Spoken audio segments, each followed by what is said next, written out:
Come on, man. This Leo is so fire. Like, just everything about him is so great. This guy, have you heard this guy?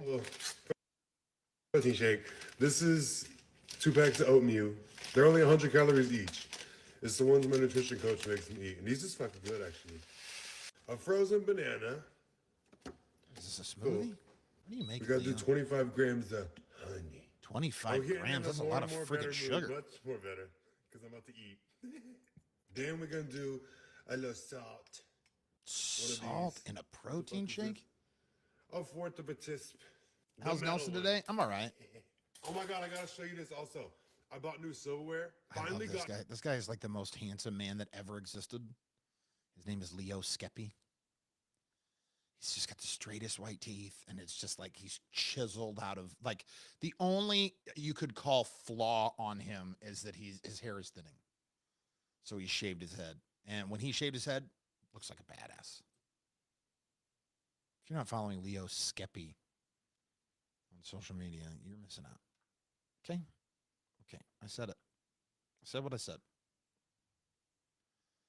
I don't take it back. No take backs. No cuts, no butts, no cocoa nuts, as it were. What else? What else? What else? What else? You need good quality salt in your diet. A lot of people think a lot of salt. Well, you're right. A lot of anything is bad. But it was weird to see it go into a protein shake. Like, he's got water, he's got ice, he's got oatmeal, or oats anyway, that his trainer put him onto, I guess. A frozen banana. 1 serving of honey, 25 grams. We got nice silverware. Some salt. I've been using a little cheap shit for years, but I found black stainless steel. And he's so, like, all over the place, because what does this silverware matter? Ooh, 40 grams hey, of I got peanut it butter. perfect. Look at that. And yes, I'm going to eat this.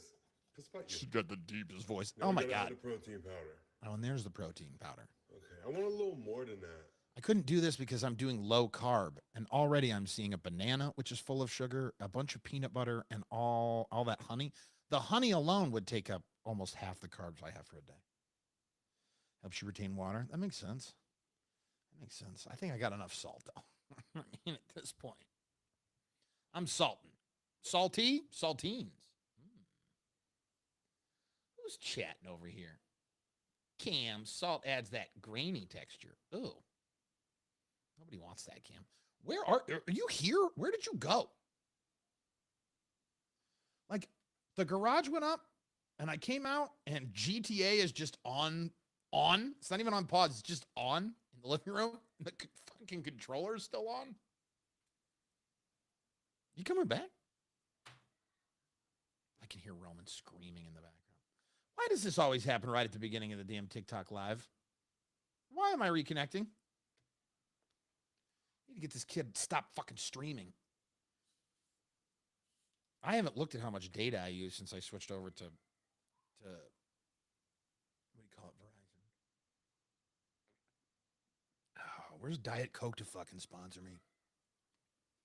Romy! Roman! Just yelling. Just so much yelling. I got do as I don't do as I don't make. I got this song is stuck in my fucking head. We're going to talk about it in the podcast today.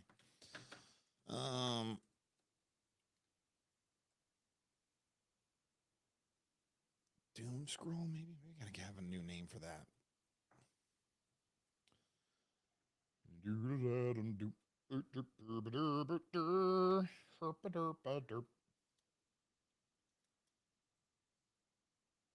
Since you love this cat. What, Twitch? What cat do I love? Oh, this category. I was like, what? What cat am I into, Twitch? Doom Scroll. What else do I have? Doom. What is the last song that was stuck in your head? That's a good question, actually. Is the last song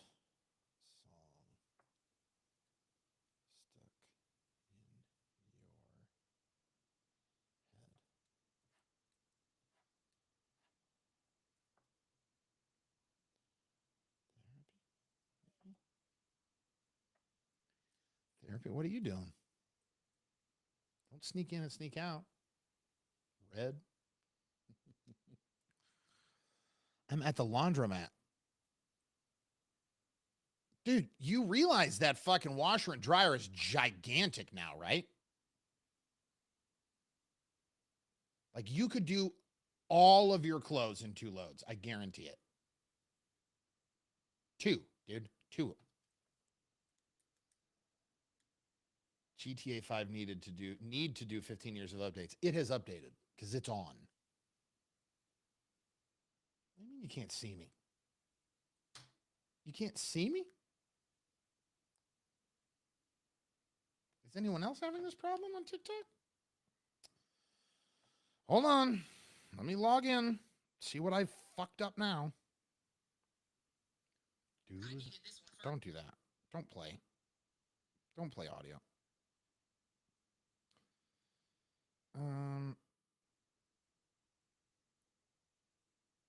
I'm there. Yeah, right there. I don't know why you can't see me. Restart your phone. That was aggressive. Didn't need to be. Therapy. We did therapy today, but was there any breakthroughs? Did I have any breakthroughs in therapy today that we could cover?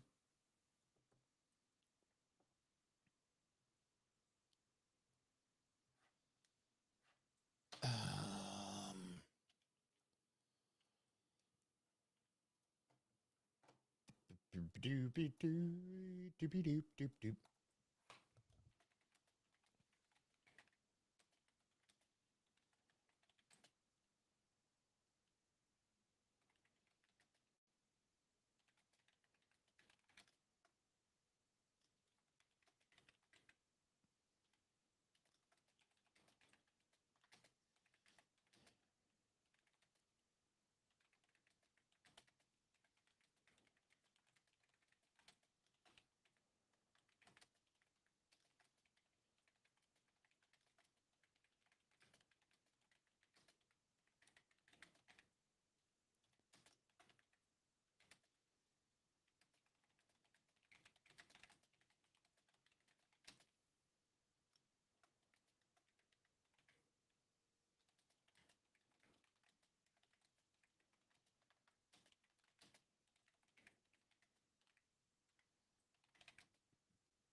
That's supposed to be a question mark, not a period.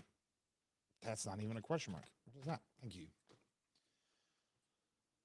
I'm sailing. Oh, no, that means I gotta do the whole song. You said hi, I missed it. I did say hi. Hey, Neil. I don't know why that message that you sent me a long time ago is waiting around in my requests. Neilion. Hope you're doing well, my friend. Hope you're doing well. I'm sailing away.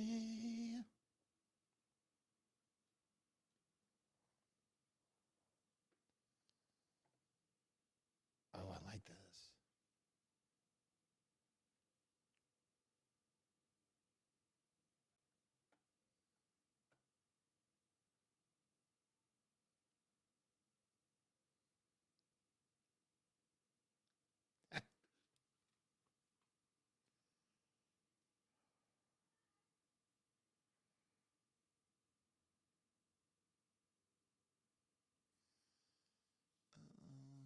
Okay, I like this a lot, actually. I remember that version of that song from way back on Napster. Napster's going way back. That might be good.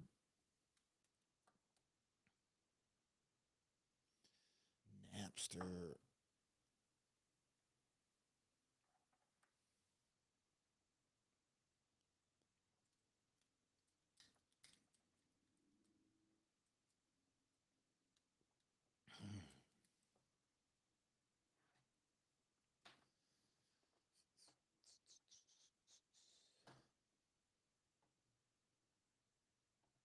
I like this. this. This is really good. Thank you. Thank you. Oh, thank you. That's because in the episode of South Park, Cartman had to sing the entire song. Come sail away, come sail away, come sail away with me. You got it. Boom! Sylvania in on Twitch. See, but then it doesn't update the fucking live stream over here. And I don't understand the chat. The chat functionality on Riverside is garbage. And that's a fact. That's a motherfather fact. That song is so buried inside my head. I hate it, but I love it. I love it. I love upon it. That's just Nelson. Come on, dog. Show stories. Stories.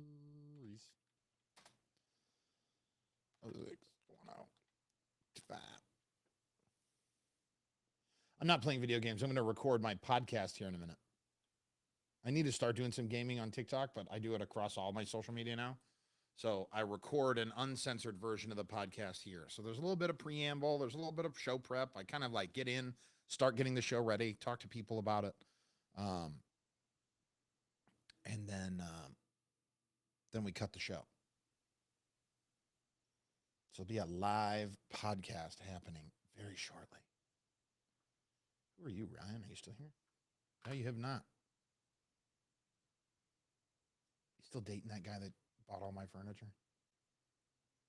Didn't realize that was an inside job until it was happening. Oh, the call's coming from inside the house. Don't do that. Don't. Never that. All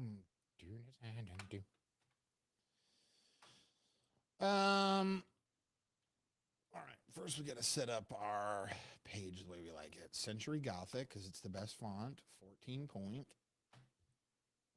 And why Century Gothic? Because at 14 point font, 8 lines of copy or 8 sentences on the page. I guess not sentences, but 8 lines on a page. Filled at 14 point Century Gothic font is a 30-second spot. It's a 30-second commercial.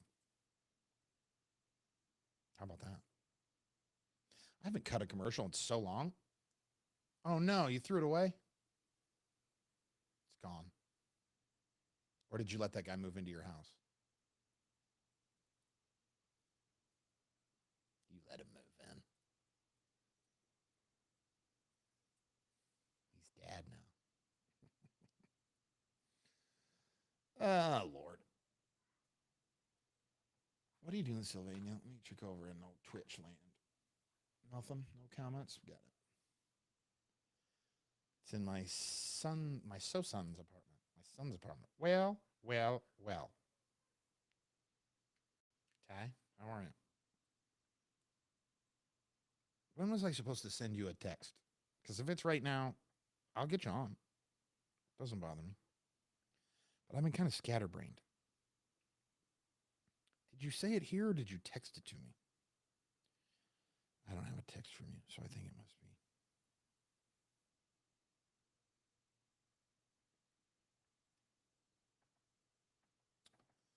I said it here.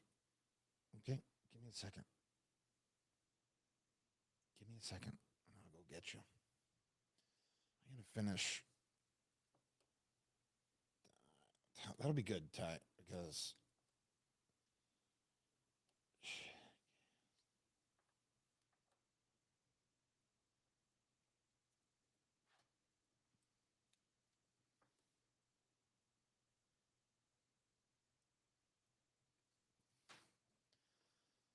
Give me 1 second. I'll get it over to you. I want to get this list out first, though. 18. Bold, underline. Doom scroll. All right, so let me get my show sheet.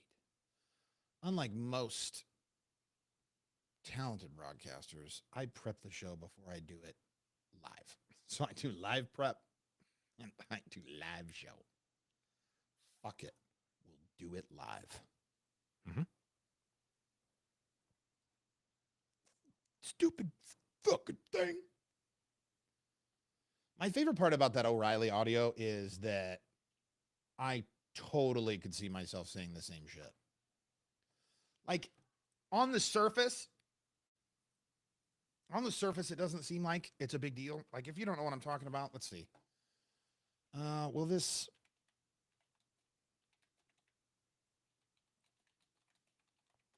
I wonder if this is going to get me kicked off or if it's going to get me content ID'd.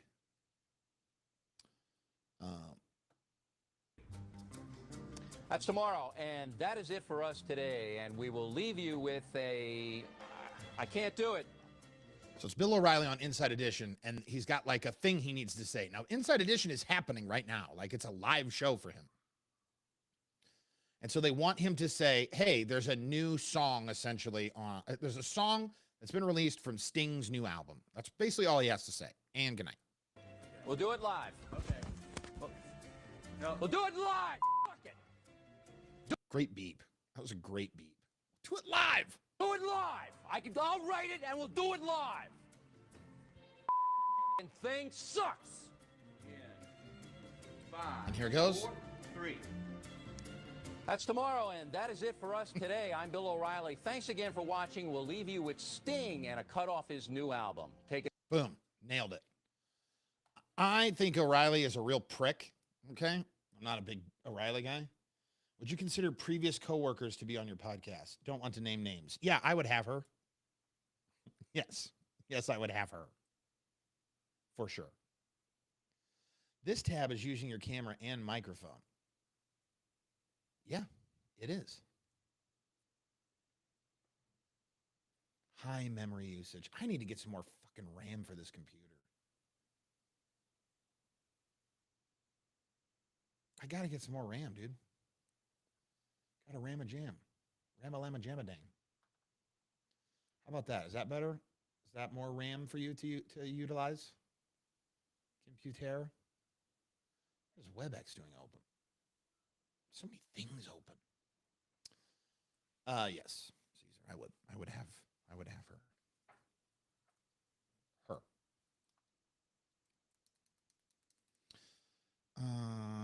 Billboard.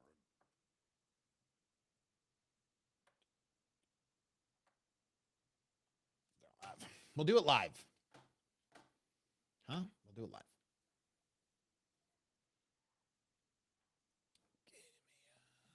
Give me a break. Give me a break. Break me off a almost had a stroke there. Give me a break. Give me a break. Break me off a piece of that Kit Kat bar. It's got the chocolate crispy taste. I'm gonna make you. What is it? I used to know all the lyrics to this song. Give me a break. Give me a break. Break me off a piece of that Kit Kat bar. Give me a break. They do it twice. Give me a break.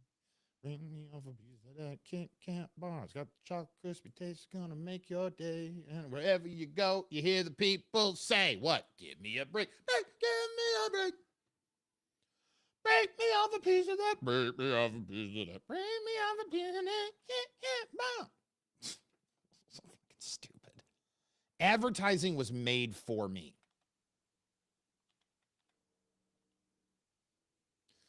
Tyler, before I bring you on, do you go by Tyler or Harvey on the air? Also, think of your favorite Harvey. There you go, Harv. All right. Is that your last name? Is that what it is? You and me, we're last namers. Be thinking of your favorite jingle. Okay. Best jingle ever. I have one already in my head. All right, let's go.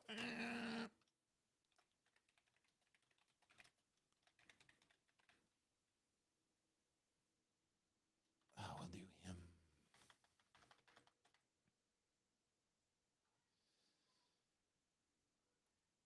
It's like fluffy shit that I want to do. Where do I want to put you in the show? Like, we'll record you first. Oh, you texted me. I didn't, Sylvania. I didn't know that.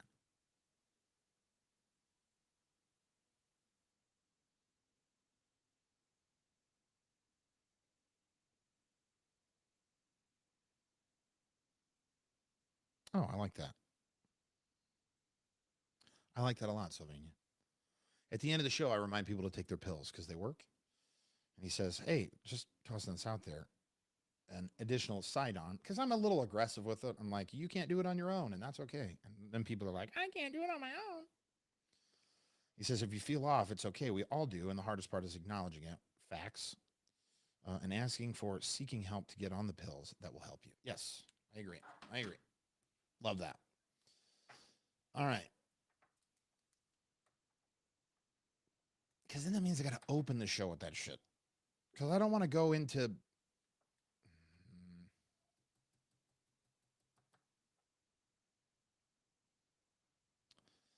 I could put the heavy shit in when I talk to you too, because we're going to be all over the board a little bit.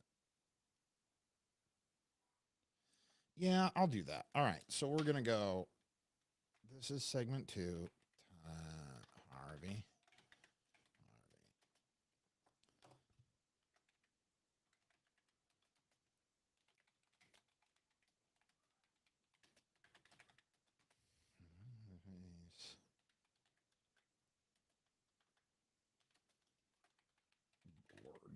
Billboard?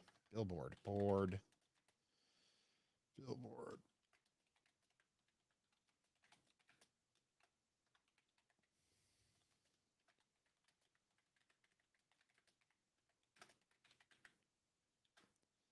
That's probably good. All right, that's good for that. And then that's segment 2. And then segment 1, that'll be where we put some of the fluff stuff out. And then segment 3 will be this stuff. Control underline stuff. Obsessed with social media. Well, it's on. I'll say on TikTok, but I mean on Instagram too.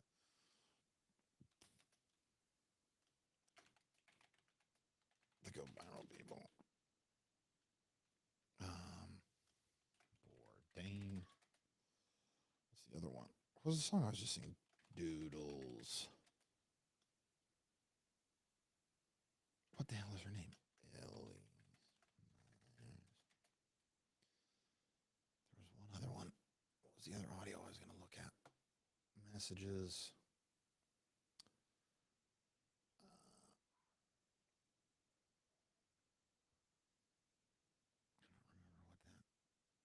FML liked my video. Bell liked my comment.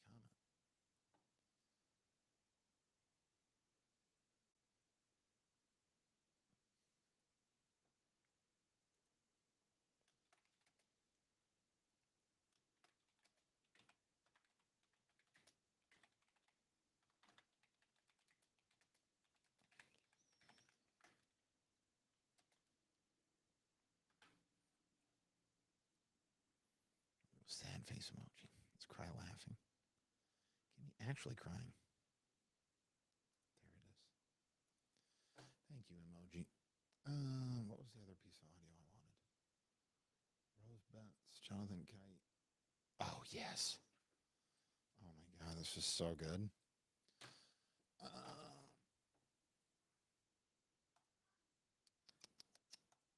am I going? Really? Just type Disney.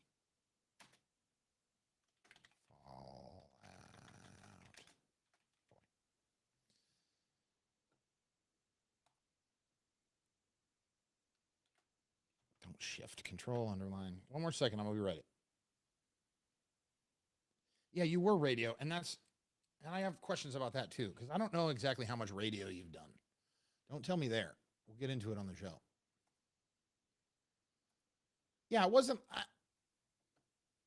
If I can infer what I think that comment means, it wasn't me questioning whether or not you could cover heavy shit. Like that had nothing to do with it. I just didn't know as I was planning the things I wanted to talk to you about and bring up. I wanted to That's the word I'm looking for. I wanted to see if I thought that fit in there or if it needed to be its own thing. And what I'm going to bring up is, I'll tell you now a little bit. I want to bring up the ice raids. Because if you didn't know, there were a bunch of them in Omaha. And so I have an angle. I have some things I want to do. And I got a little list here I want to put out to you. But if I wasn't going to mix the two, it's actually specifically because you've got a radio background and you've got a successful podcast that I will bring it up while we're talking. But if I wasn't going to do that, then I would have to front load the show with it because I wouldn't want to put that in the third segment, and I wouldn't want to do I wouldn't want to do it in the first segment alongside some of the other fluffy shit that I'm going to talk about. That makes sense.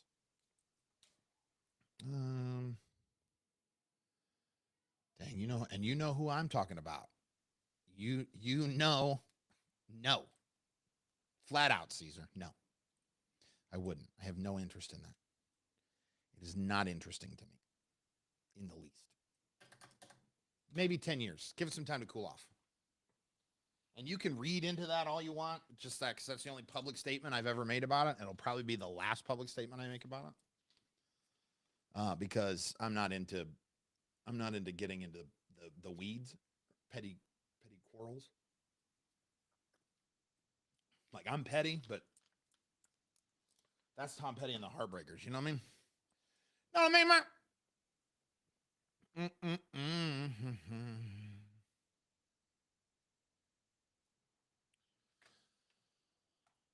me the show stories. Paste. Control, underline. Cesar trying to start some stuff. I know you, buddy. I know it. Don't worry, pal. You're just a fan. You're listening. That's all we can ask. That's all we can ask is that you be entertained and you have questions and things you want to talk about. And it's like, that comes off like very much like I'm scared to do it. I'm not scared to do it. There's nothing there that I want to unpack. There's nothing there that I want to unpack because I want to move forward in my life. And the only reason I would bring said individual on is because I wanted to have it out at this point. And again, I've already said too much. Because said individual may check this stuff out. Because I feel like he's neurotic enough to do that. Or she. That's enough. That's enough, Caesar. Don't get me in trouble. You can get me into shit that I don't want to get into. Do as I done do. All right, so what are we going to do in here? All right, so question.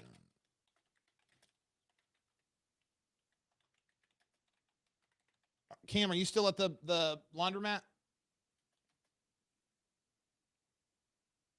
And if you are, and you can answer on this, is there any pre-show clips already available for question marks? Or is all of that coming out tomorrow? Like they didn't do any like teaser clips or anything? Oh, it'd be heated. It would be heated. Harv. It would be. Because I would then, it would finally be,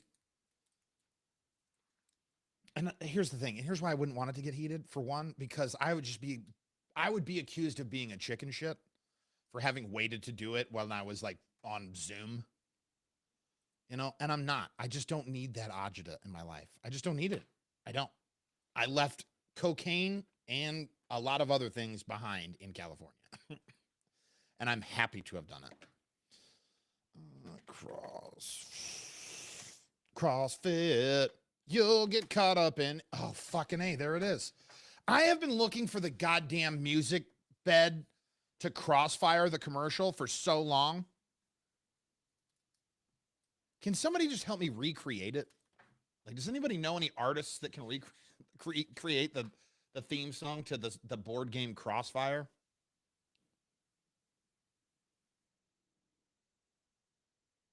Oh, I'm telling you that person couldn't help themselves. Would not be able to stop themselves from an opportunity. Doesn't matter if my podcast gets 200 listens a day. You know what I mean? which is about where we're at. I'm 200 an episode. I'm a producer. Give me a second. I'm almost ready. I swear to God, I'm almost ready. This might be the earliest I've ever been ready. CrossFit class ID shoulder strap. Is there anything else? Probably not, because I'll do a shorter first segment because we're going to have you come on. What did I text myself? Just the question marks debut.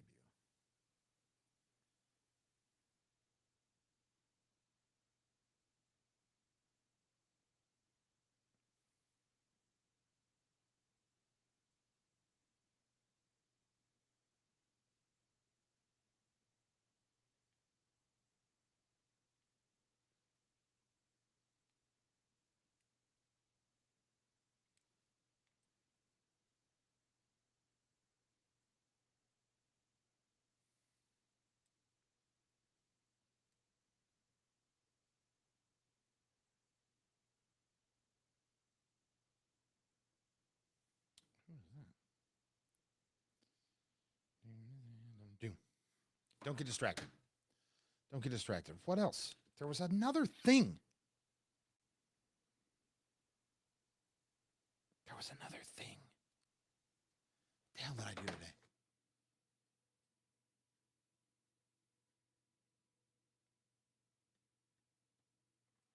Yeah, we'll talk about therapy. Therapy.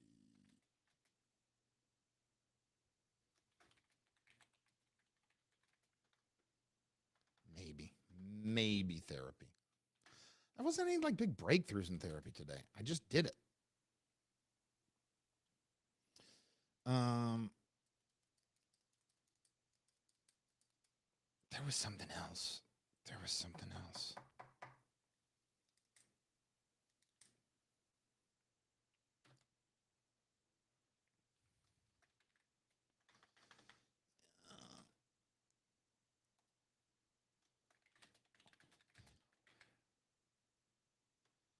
I'll put this here. I'm going to put my notes in the right order.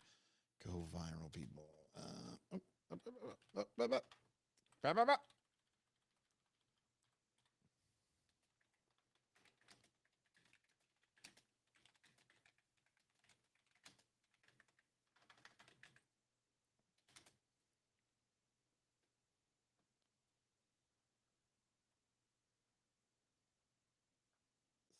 Sylvania, you sweetie.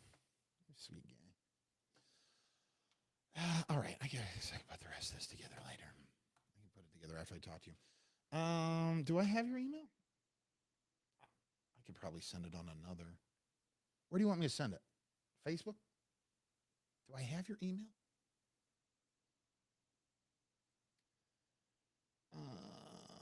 Copy link. Oh, that works. That's easy. That's easy enough. Here we go.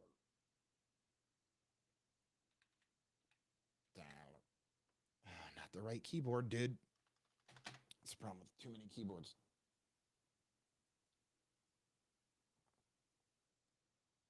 I have emailed you before.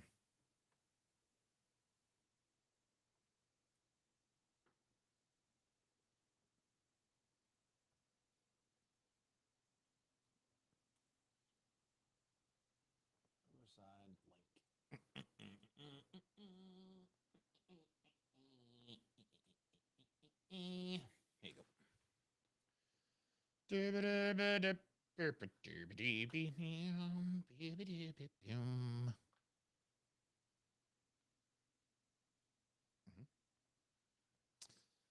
We can get some of these now.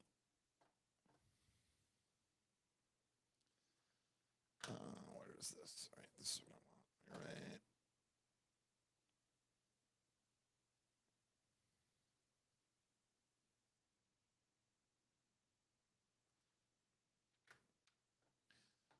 CTA. What's CTA? Show sheet, show stories.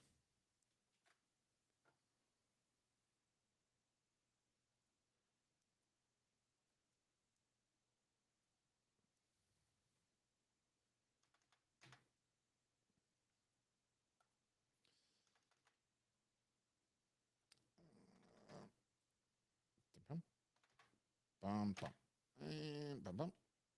Bum, bum. And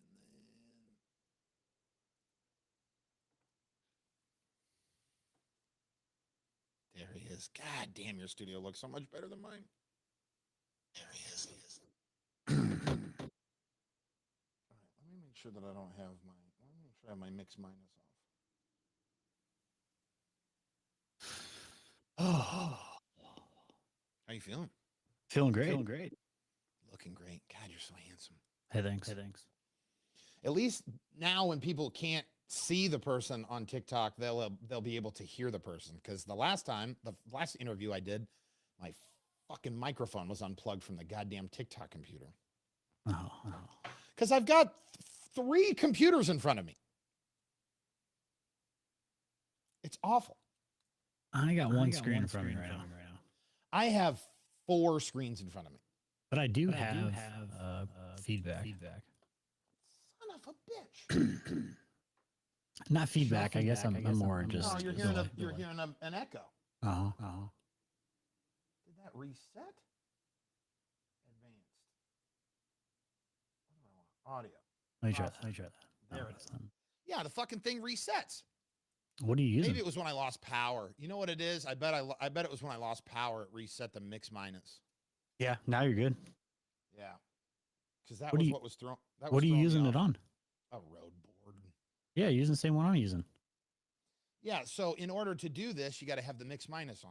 But are you using the classic one or are you using the newer Rode 2? No, I don't have the new one. I have the old one too. Yeah, the Class A, the Rode one. Yeah. But it's the only one. The other one's junk. Don't buy the new one. The 2 is junk. Oh, it's freaking horrible. Oh, I want the Mackie board now anyway.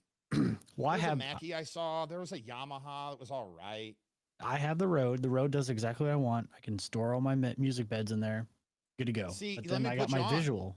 Let me put you on, because the thing I don't like about the Rode board is that I have to memorize my sound effects.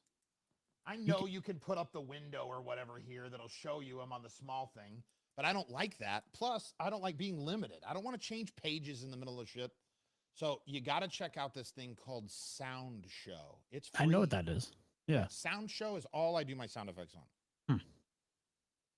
I'm coming from that radio end where I like the button bar to look the way it looked when I was in a studio. Right. So that I've got heads up information on it. I can adjust the volumes of all of them. I can be running 6 different things at once and not worry about what my different levels are. So that's why I like the Sound Show, man. In fact, I don't know what benefits I'm going to get, but I think I'm going to upgrade to Pro. Well, I'm using this right here. I don't know how good the picture looks. It's all right. But it's just camcorder. Well, here's the thing. How good does it look on your end? Immaculate. And so this is the beauty. This is where where that Riverside really sings, if you haven't played with it. Yeah, I had it. I think I did the test thing for a while, and I'm just used to recording it through I don't even remember what I OBS. Yeah, I just I'm cut going my to switch videos to from OBS because I don't like its live. I don't like Riverside's live is like an afterthought. Yeah. So like the comments don't all sync together. Whereas if you combo OBS and Restream, that's a dynamite combination. And Restream does a great job of aggregating all of those comments together. Yeah, I had Restream for a while. I choose those guys over Riverside, but I kind of just switched Riverside to for the AI, man. And yeah, I'm one guy. You know what I mean? So it's like it's pulling clips for me. And honestly, this is a better. I prefer Riverside to StreamYard. StreamYard, yeah. At the StreamYard, I'm not a fan of StreamYard. I need something though that gives me like I can put you into the waiting room. I need StreamYard does that too. Yeah. But then StreamYard doesn't do the AI stuff. It doesn't do grab clips for you automatically. So I use something different for my clip grabbing. It's called Opus Clip. Listen, I'm all in. So basically, you just record your stream or you record your interview or whatever, and then you take that video once you download it, upload it to Opus Clip, And what it does is it generates 100 videos rated from A++ to all the way down to F, and then it hashtags everything in that topic, and it just allows you to post straight to TikTok, Instagram, and Facebook, Oh, all man, through I the might- website. You might have converted me. You might. I don't know if you get commission, but fucking call them No, because but it's 'cause great. I'm looking to reorganize a few things. Right now, I think my biggest thing about Riverside is I just really like how it's an upgraded version of Zoom. Yeah. Yep. Just because of the native recording, like that the recording is on your end. Yeah. So like with the video when old girl dropped out on Friday, Yeah. she had a couple of dropouts, but there weren't dropouts on the finished product because she was recording all of her stuff locally. Oh, nice. So that's the one plus I found at Riverside that no one else is doing. So like your equipment is recording you and it's uploading in almost real time, near real time. Wow. Like right now, my video is 99% uploaded. So it's just on the back, it's on the bleeding edge of live as it uploads to their Yeah. cloud. So that's what it shows. 99% uploading. Got it. Mhm. So that way, if you dropped out for 2 minutes or whatever, or even 10 seconds, when you came back, I wouldn't see any of that shit. Right. Because I just see it in the live, and there's nothing you can do about it in the live. But in the finished product, you've uploaded your Yeah, your that's home nice. copy. Yeah, that's nice. Because yeah, it's only showing me 720 quality. So and like that's worth $20 to me a month. yeah, It's not no, worth I the mean, 40 that I'm shelling out right now. Not for Yeah, what I'm no. getting out of the live. Yeah. Well, here I still got this for you too. Oh, I'm I over love here. that. That's so cool. You're so The cool. purple one looks good though, don't it? The purple one does look sexy. I like Oh, it. I think I like the purple. All right, let's. I gotta get Don't Bear the Lead put together later. That's fine. I can record that off the show too. All right, so you are functionally are segment 2, Sweet. and so we'll record you, and then I'll go record segment 1 afterwards, and then I'll stitch everything together. Cool. My notes out here. Tell me if you can hear this. I'm not on TikTok right now, am I? I mean, you're on TikTok through my feed, but you can't be seen on TikTok. So they can hear me? They can hear you.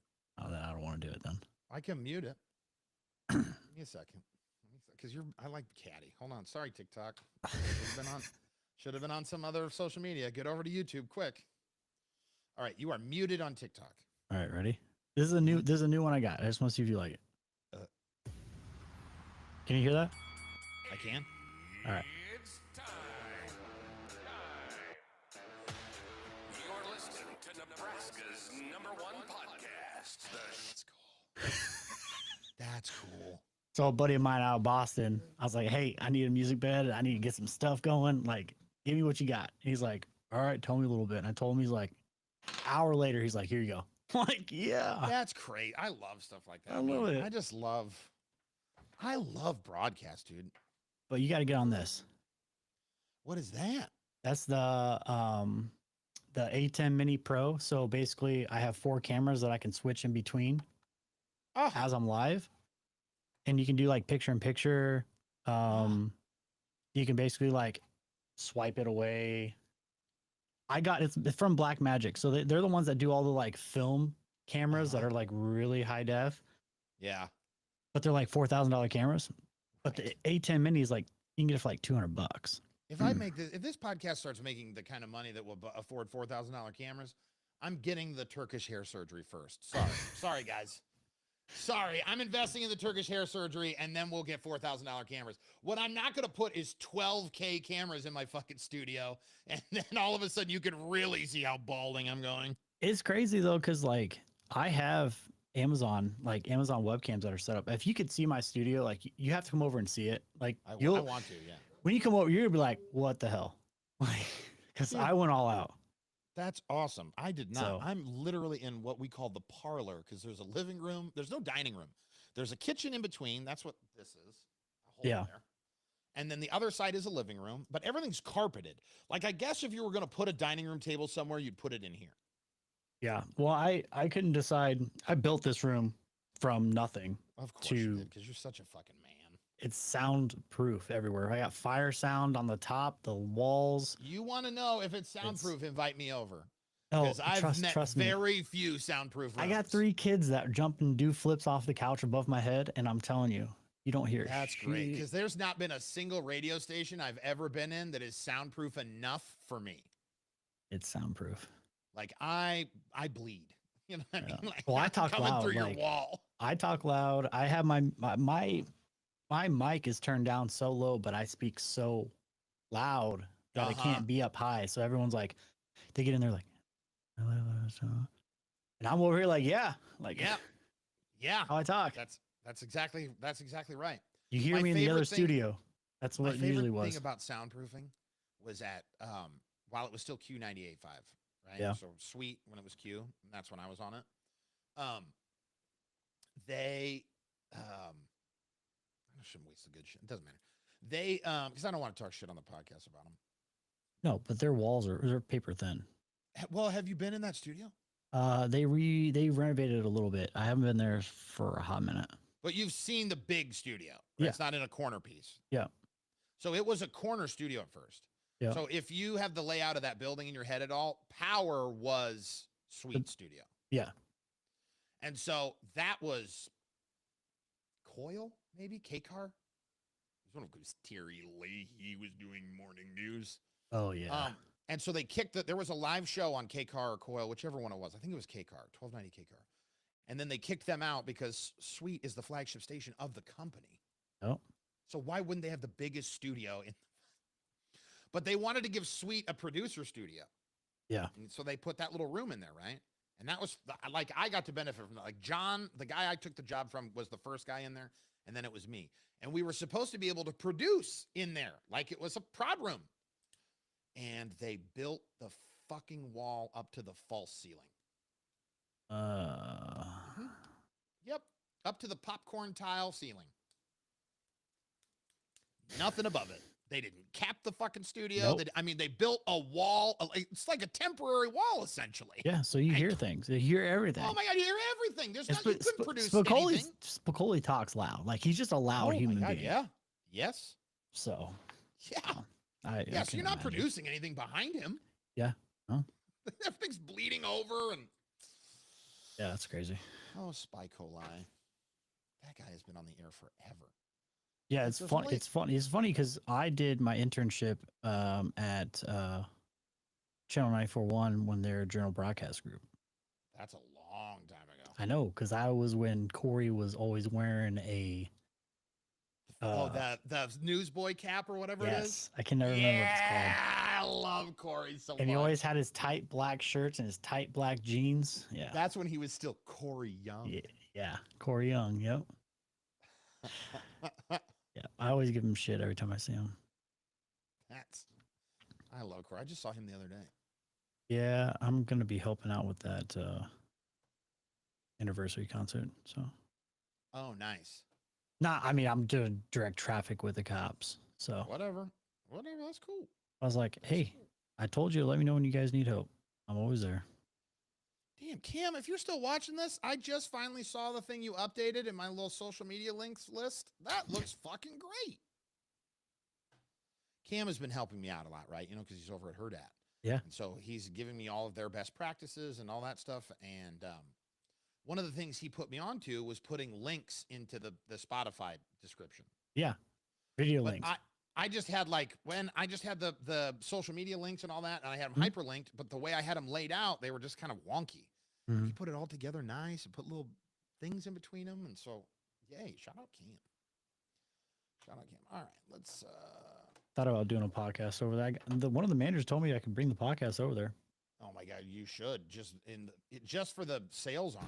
Well, I do sports stuff, but I think they had somebody for sports. Yeah, that's Sasha's lights out. Yeah. If that's who you were going to compete against, like Yeah. you didn't. I already stand a know. chance. I already know. Yeah, Sasha already had your number, dude. No, I know. And some of that though is that Sasha came up under Ba. Yeah. Like she was I think she was producing Schick and Nick for a while because Shane stopped. I feel like Shane stopped and then Sasha did. I don't think Sasha did unless Sasha produced what the fuck's his name? Kevin Killian is my dad's best friend. What's his name? Kevin Kugler.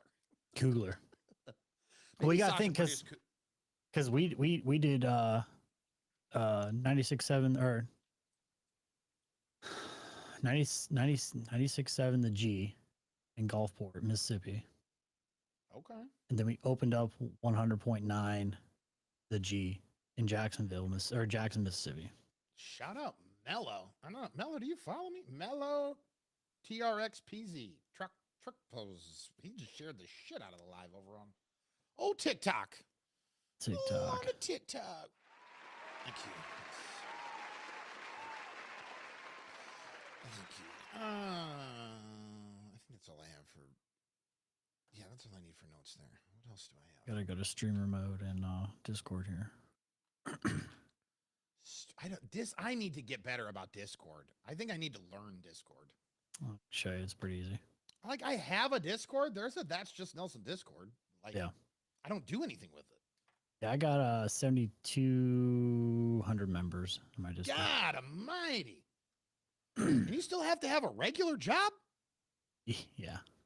We got to figure out how to monetize. I'm just going to quit my podcast and go figure out how to monetize yours. Just hire me as a sales guy. I mean, I'm not really in sales, but It's crazy. You know how long I've been trying to get somebody I just wanted somebody in the studio just to run the camera board and run this. I run the switchboard because that's just, I'm anal about it. Yeah. Run the cameras. Like, know who's talking, switch the man. cameras. That's all I want. I got 4 people in here at a time. Switch the cameras. That's all I Yes. want. Right. And it's not even that. It's 3 main cameras and a full camera across the whole room. Like, that's all I want. Yeah. And I was like, I will pay you. It won't be a lot, but I'll pay you. But yeah, right. And it's like, I don't want to do it. No, I don't want to do it. Oh, whatever. All right. Well, how often are you fucking recording? What's the pay? Well, I haven't- I could be convinced. It's I been. could be it's- convinced. I could be silent. I don't have to say anything. Well, my problem is, but that's what I think. I want the person, because the cameraman or the camera operator has a mic, so it's like it's not. Oh, well, they're not going to be left out. They just won't be on camera. Oh, I don't give a shit about camera. I'm so. But you know what I mean? Like that's in the podcast. No one's going to know. It's only people in the live world that's going to know. Right. And that's the thing that I get tripped up on a little bit because I'm consuming so many podcasts in video form. You know what I mean? Yep. I'm watching it on TikTok and then I'm going finding it on YouTube or whatever. Yep. Whereas, radio, that's why this used to be a radio show. All right.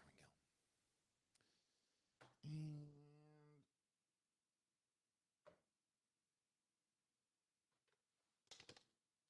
And gotta do it official. Oh, God damn it. Not that I don't time anything up with this. I don't ever even go back and use it, but I just love it. All right.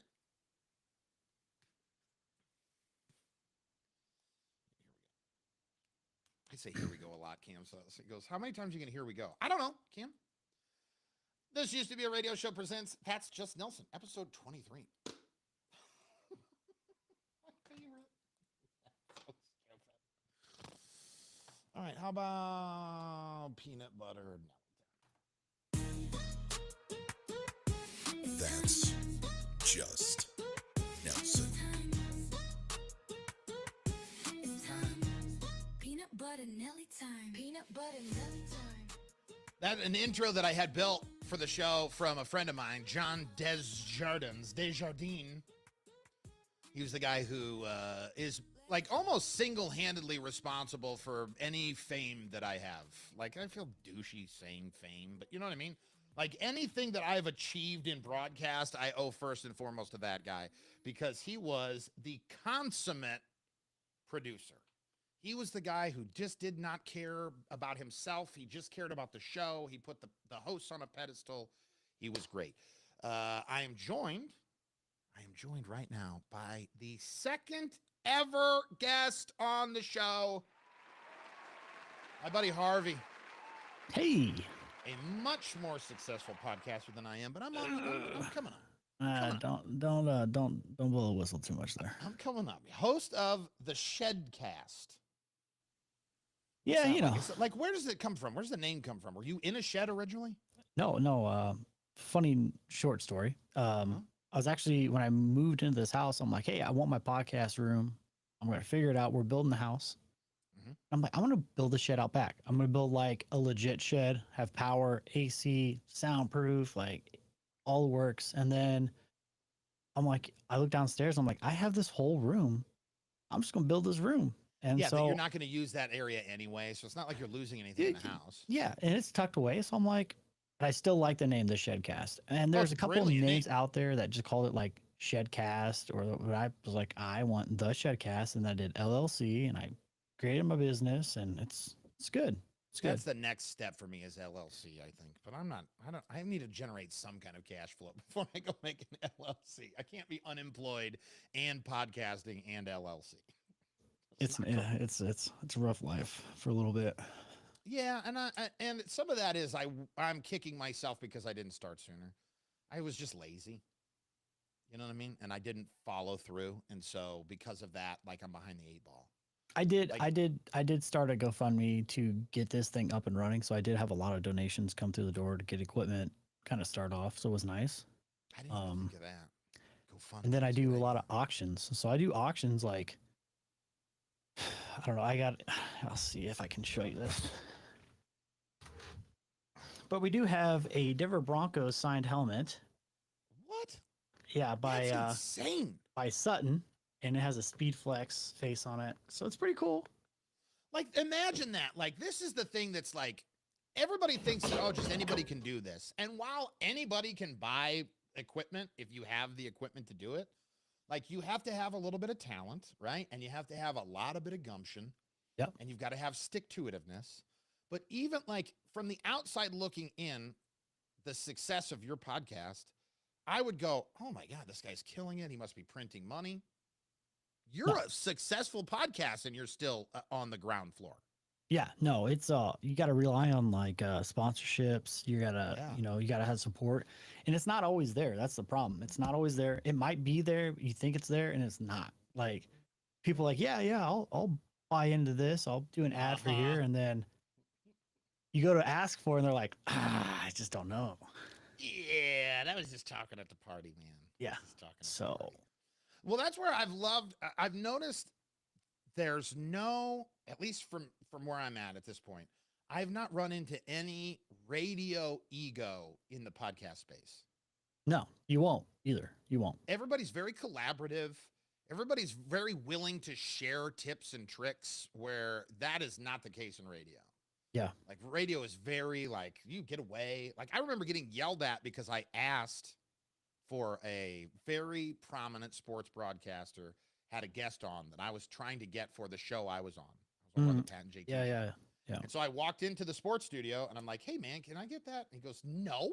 I don't share my contacts. Yeah, you go get it yourself. I had to do all the footwork. And I was like, whoa. And when I first heard it, I was like, oh, dick move. But then I also kind of get it. I don't Yeah, like it. you kind of realize now too, like, okay, makes sense. I got it.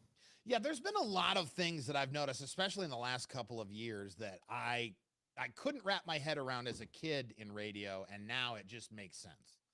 Like when I first got in, I was working for a company that was broadcasting in other cities called the Network, the Weight Radio Network.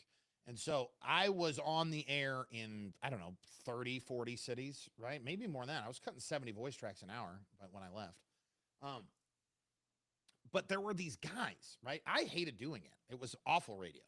It wasn't, you didn't have any like, there's no pop. You couldn't interact with anybody. You weren't even like listening to whole songs or anything. Not that I'm listening to a lot of music while I'm in the studio, but you just couldn't get a vibe. Yeah. And then I'm back selling stuff I don't even really remember because I'm on like a rhythmic AC and I'm like, yeah, I know DeBarge. No, I don't. I know like one DeBarge song. You know what I mean? So like I'm back selling all this crap and there's all these guys that have been in on the air for years and years and years. And I would turn to them and I would go, why are you still doing this? Because I had just left the river. So it's like I had been on live radio and it was clearly not the same. Yeah. And I go, I don't know that I want to do this forever. Like I could see this as a spot thing. Like, oh, I'll do it for a little while or I'll do it as a side gig. But to do it as my main, I never got it. And they're like, yeah, we're unemployable. I go, what do you mean? You've been in marketing and sales for the last 30 years or whatever. Guess what? I hate sales. I hate it. Well, I think that's the thing they get in radio too, and people don't understand is you're not just a morning host or you're not just an afternoon host. there's more behind the scenes that you do. In order to keep that job on the air, you got to do the behind the scenes stuff. You know, you're gathering news stories, you're gathering. I mean, my show might start at 6 a.m., but I'm in there 2 hours prior Right. getting my stuff together, or I'm staying late and I'm not getting out of there till the next show, and I'm in my office creating material for the next day, for the next morning. Right. So, but I'm also doing marketing stuff. I'm doing promotions, like And that's the thing that sucks about it, because like we're made to wear so many hats now because everything's been downsized in the industry, right? It's all Yeah. been stripped away, and they think if they pay people less that they'll make more money, and that's not how money works. well, that's not how radio works. Well, it does, but it Well, it doesn't. does. That's how it's operating, but it's not Yes. how it works. Yes. It's not working. I have been a huge proponent of this, or this, not proponent's not the word I'm looking for, but like I feel like radio is 5 to 10 years away from a rebirth. And I think what's going to happen ultimately is one of the big three has finally got to fail. Like a Cumulus, a Odyssey, formerly Intercom, or an Yep. iHeart has got to actually fail. And what that will do is that's going to release thousands of radio signals back. I don't I- see, but I don't see iHeart doing that. No, I don't see iHeart folding. I see Odyssey folding. That'd be the first. I see Odyssey over Cumulus. Yeah. Odyssey, or I could see Cox divesting, like, and just sticking with other things, you know, because they've got enough of a portfolio that they don't need radio. Yeah. So I think what's going to happen is that people who are big time creators, like I thought for a while it'd be like a Mr. Beast. It's going to be somebody of an upper echelon level that's going to want a mouthpiece, Yeah. even though they have it on YouTube or whatever. But there's just something different about having a local broadcast mouthpiece, Yep. especially in your city. So you can do things, and you can be Seacrest. You can come in and just do the morning show and pay other people to do the stuff. But I think there are going to be boutique people, especially with the rise of podcasts, that are going to want to have that radio power. Well, I mean, if you think about it, the morning shows are a podcast. Exactly. I mean, they really are. You take out Well, you a take good out the morning radio show beds, is, you take yeah. out, you know, commercial breaks. It's a podcast. I mean, that's what Todd and Tyler does, you know, on a daily basis. That the whole Yeah. they just cut out the commercials, and there's your podcast. Right. And we did that it's for good. we did that for a little while. We would do that in California. We posted everything, and then Mhm. they were neurotic. The one guy I was with wanted to post everything all as one thing, which I got, but then every other show was posting every individual segment. And so Yeah. like they were getting better web hits. They were also on the air for longer than us in the city. Like, Yeah. what do you want me to do, man? Like people have to find out about you. You Mm-hmm. know, the book is delayed by a year. Even in a major market where you've got PPM versus the diary system, which I've gotten into that on the podcast before, just briefly. Radio is literally a handwritten diary outside of the top 60 cities or whatever. I think PPM might be into the top 70. Yeah. Omaha is not PPM. No. Omaha, though, they did switch the way ratings work now, though. So now It's more Omaha is formatted, I still- think, isn't it? Well, Omaha is now all markets are this way, but at least all the 4 book markets. Mhm. But they're on like a PPM type schedule, so they can't give you dailies, but they're getting like a book every month. Yeah. But the way I heard it described, because I've had very few people that will let me have access to these new numbers. Everyone's like, "Oh, you don't need to worry about the numbers." I just want I want to see them. I want to see There's it a in great story in the detail. numbers. Yeah. And that's not my story. It's everyone's story. Who's hot right now? That way you can go and look at why they're hot. It's not about me going, "Oh, I want my name top 5, top 2, top 1 or whatever." Like, I want to know what I want to know what the audiences are doing. Right. What are the stations that are targeting women 18 to 49 doing? Why is this guy more successful than this guy? Is it talent alone? Is it bits that they're doing? Just all that stuff. I love data. I'm a little data troll. But I think the way they're doing ratings now is almost like a disservice, because the way it used to work was 4 times a year there would be a period of rating. So that's the whole year essentially, save for like, I don't know, there's like 2 or 3 weeks at the end of the year that isn't rated. Mhm. And so like they stop rating after like the first week in December, and then they pick it up at first week after the new year. And there would be monthly data that you would get. You would still get this stuff, but it wasn't weighted. So the way that Arbitron previously and now Nielsen does it is that they would take all those numbers and then they would say, oh, there were more men that were in this book, so a female vote is worth more.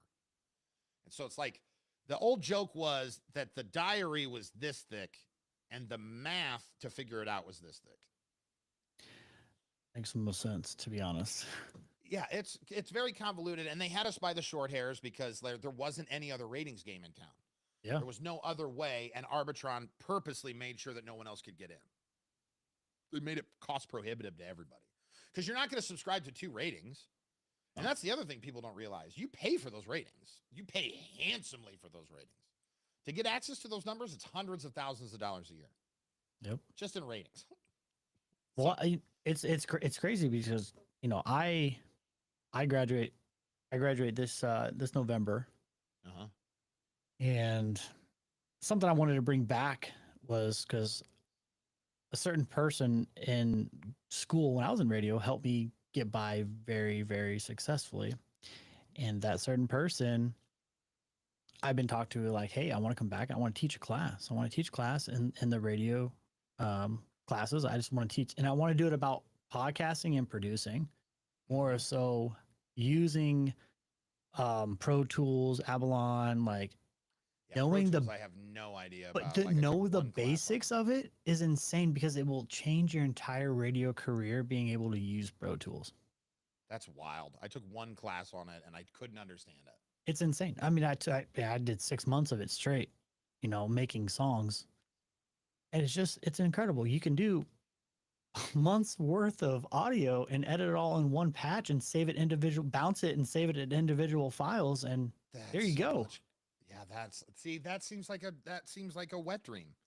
You know what I mean? Like that seems like the perfect thing for a guy that loves cutting stuff up. Like it's just, that's the stuff I get into, man. It's like the nerdy weeds. I'm such a homer for specifically radio, but broadcast in general. I love it. But sadly, now they've done a lot of work at the college. Yeah. To reinvest. Yeah. But while I got my 1 year shot at teaching classes, there weren't any students. Yeah, it's kind of the same thing right now too. It's kind of what I was told. It's so sad. And some of that this is inside baseball, but some of that is above the radio station's head. No, for sure. Yeah. Like there were people put in place that didn't value it. Yep. And the one person who does value it and values it beyond all other people is the guy at the top. And so that's why it will always be protected. Yeah. He and his it's father were very pro-rated. It's something I always wanted to do, you know, but my classes were jam-packed, like 30 students. Same. It's just weird. I go in there and think, I like, didn't get it. We didn't start them. We didn't have enough kids to start the course yet.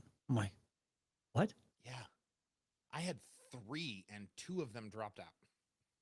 Yeah, that's crazy. I sat and like all I did was teach practicum. So I didn't even like get into anything else. I wasn't in audio prod or anything. And podcasting should have it should be its own thing. For as much as they've invested into the sports broadcast side, the podcast broad side 100%. And the person who is getting that set up went on to a different university. Yeah. So she was instrumental in doing it. It's a very close friend of mine in broadcast. But she had started that. She started like the groundwork for making podcasting. The other thing that I always thought was a disservice, even though the people in charge of the radio station weren't fans of this, was that we weren't teaching students how to voice track. Yeah, I didn't learn voice tracking because voice tracking wasn't really a thing then. Everything we did was usually live, or if we did do anything that we did, we would kind of voice track for any commercial bits or anything that we did, you know, at the college. But outside of the college, that's most of the goddamn industry. Yeah. Yeah. Well, yeah, because you're doing a whole show. Your voice track, what would be a 2-hour show is doing 30 minutes of voicing. That's it. Sometimes not even that. If you're good at it, it may take you 20 minutes. Oh my God, I cannot. I mean, just because I went through that meat grinder of Weight Radio, like I can voice track a 4-hour show and then be minute-long segments. I mean, it's going to be a talkover thing. It's going to be a very much a liner jock situation. But no one's ever going to know that you're not in studio. Well, you know who knew who I wasn't in studio is all of the people in Pierre, South Dakota. How would they not? Pierre, South oh. Dakota had a radio station called XS95, Pierre's Best Music. Okay, I was on at WRN. I was the night jock. Monday through Friday. I'm your night guy. And the positioning statement of the radio station was Pierre's Best Music, XS95. Okay, so I said that minimum 20 times a night. Right, that's probably being light on it for a 5-hour shift or whatever.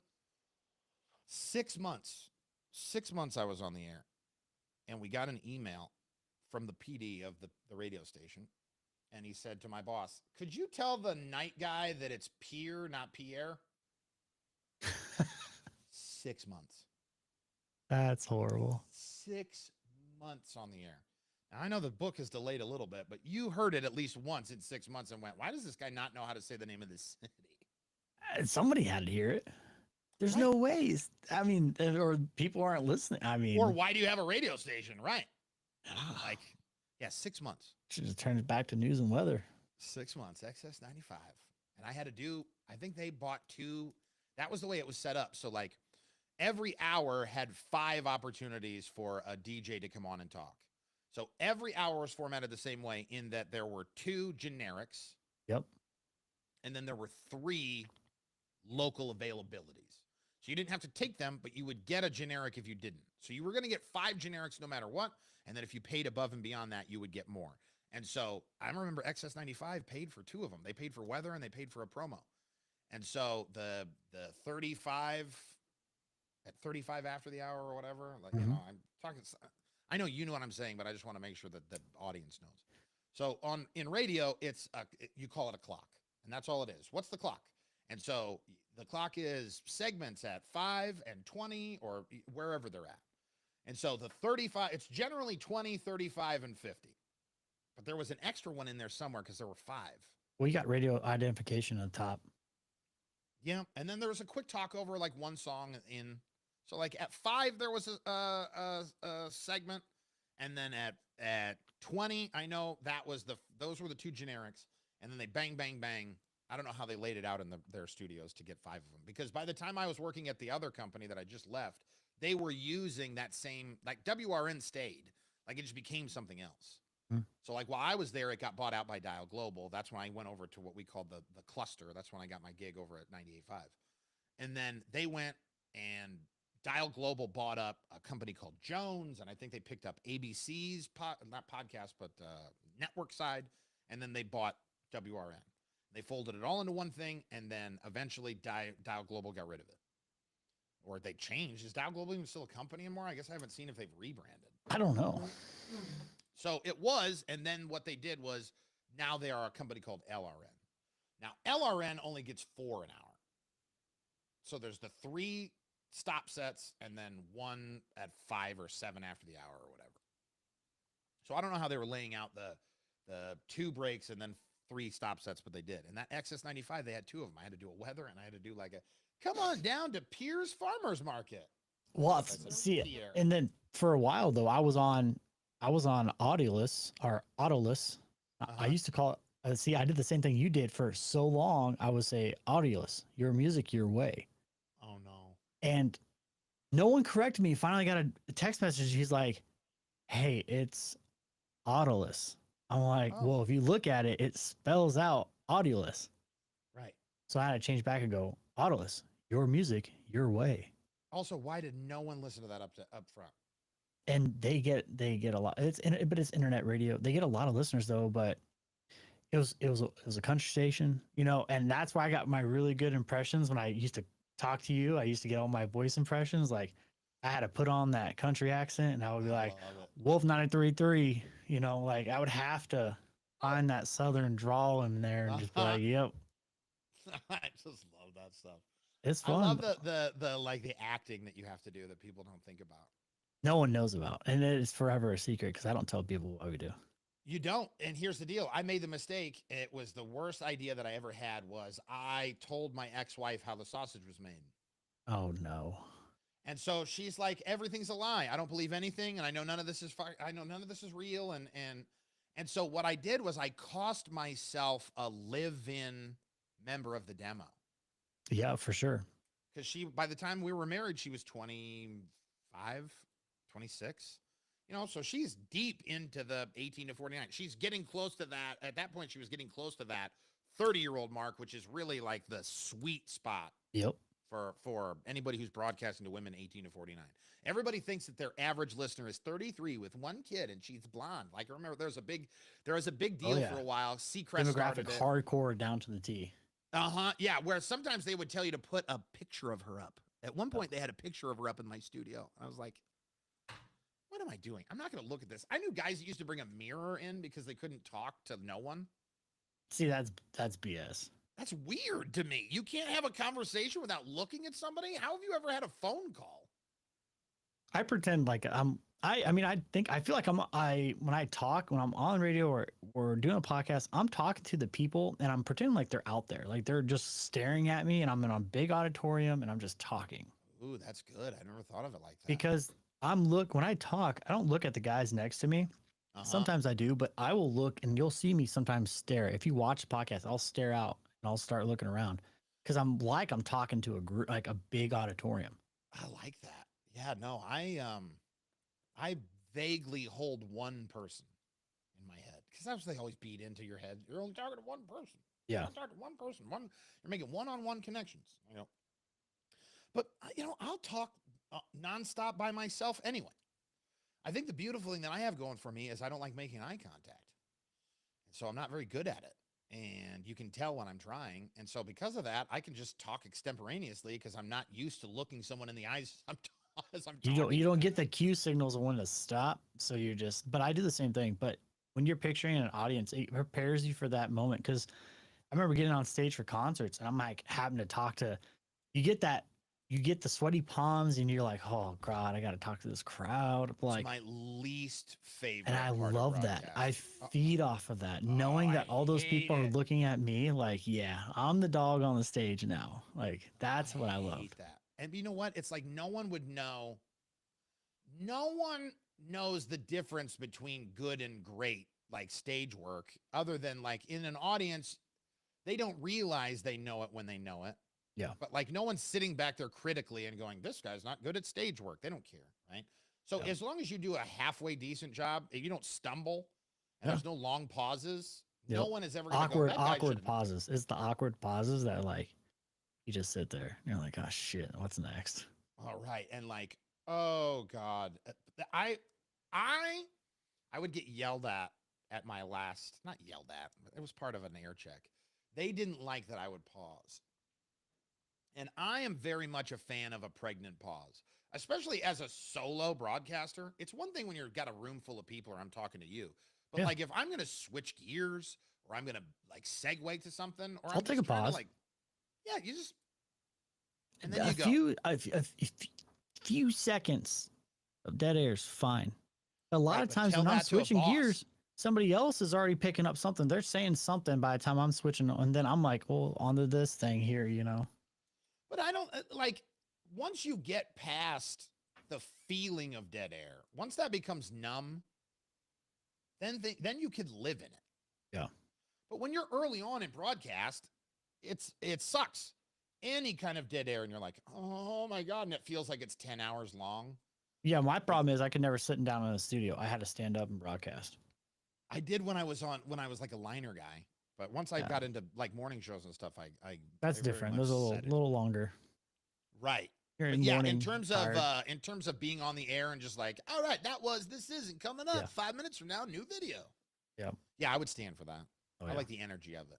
Oh yeah, it's nice. I never got to be into like a cool studio. Like the coolest studio I was in Odyssey in California.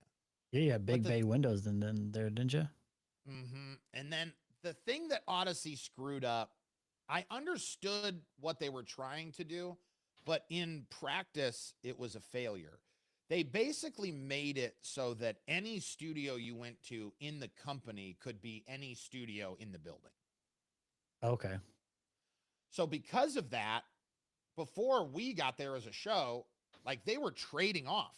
Like the rock station I was on, the morning show that worked in that studio was the pop station's morning show. And then the afternoon show was live in there because the rock station's morning show was remote. They were working out of Reno. So they use the same studio. So the pop Different station would station. use the station. In And the then morning. here's where the cool thing was. You logged into the board. Oh, So that's yeah, I like that. It was all So everything's saved, preset, saved, everything, and yeah, music's already. passwords. I mean, yeah. yeah, you had like, this is my login. And when you would hit it, it would bring up all the pots in the right place that you wanted them to be at for your station. Oh yeah, that's and nice. the other cool thing was all of the TV's graphics would change. See, that's money well spent. Yeah, that was cool. But then you would get these shows and then they would want to entrench themselves and then you couldn't make the studio your own. Right. And that then became an issue. And so we kind of moved them into a position because once we moved from afternoons to mornings, we needed to have our studio. So then the pop station got moved out, which they weren't very happy about, but who cares? We're not there anymore. It's fine. We're gone. What do you do to get the podcast out there? Like, is there anything splashy that you've done? Is there like, have you ever considered a billboard? I'm all boned up to get a billboard for the podcast. There's a billboard out by my house, right before you get onto I-80 it's like 100 and something. It's on 370, but it's right before you get to I-80. And there's a big billboard. I'm like, I want to plaster my logo right there. Like, Yes. that's what I want. So I also thought about wrapping my car in my logo That would be great. and just 'cause then you driving can my write car it off, around. Yeah. right? Yeah, it gets the Well, 'cause LLC. then, I can write it mean, off. like right now, at this point, does the LLC? We can get a little into the weeds here.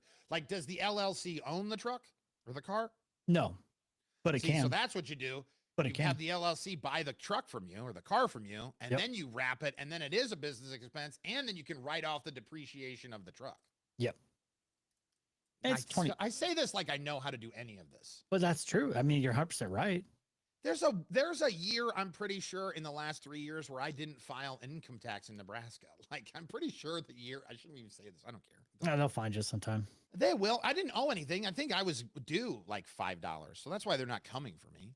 Yeah, you'd be all right. You know what I mean? Like, I just didn't have the money to pay the $50 or whatever to file the state through TurboTax or whatever, the 25 extra dollars. It's so stupid. Because I It's had all already paid stupid. for California and Iowa because I was broadcasting Yeah, in because Iowa. you I was switch both working in Iowa. middle of the year. Yep.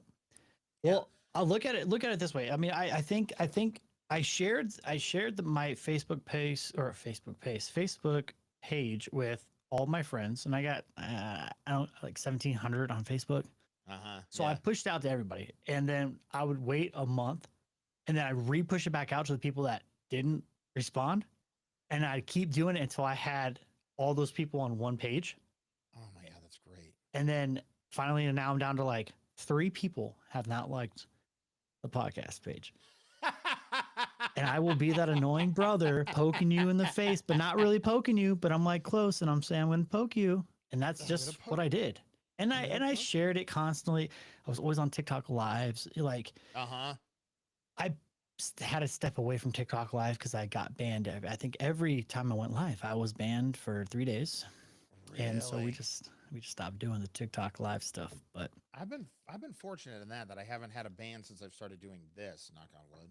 well, we also I don't get know what into the Ramona would do nitty if gritty, she- very, very controversial conversations. Yeah, I've seen a couple of times where like I'll start talking about like drug content or other things, and then I'll get a notification that's like, you're not being pushed out on the For You page anymore, and your feed is now only for 18 plus.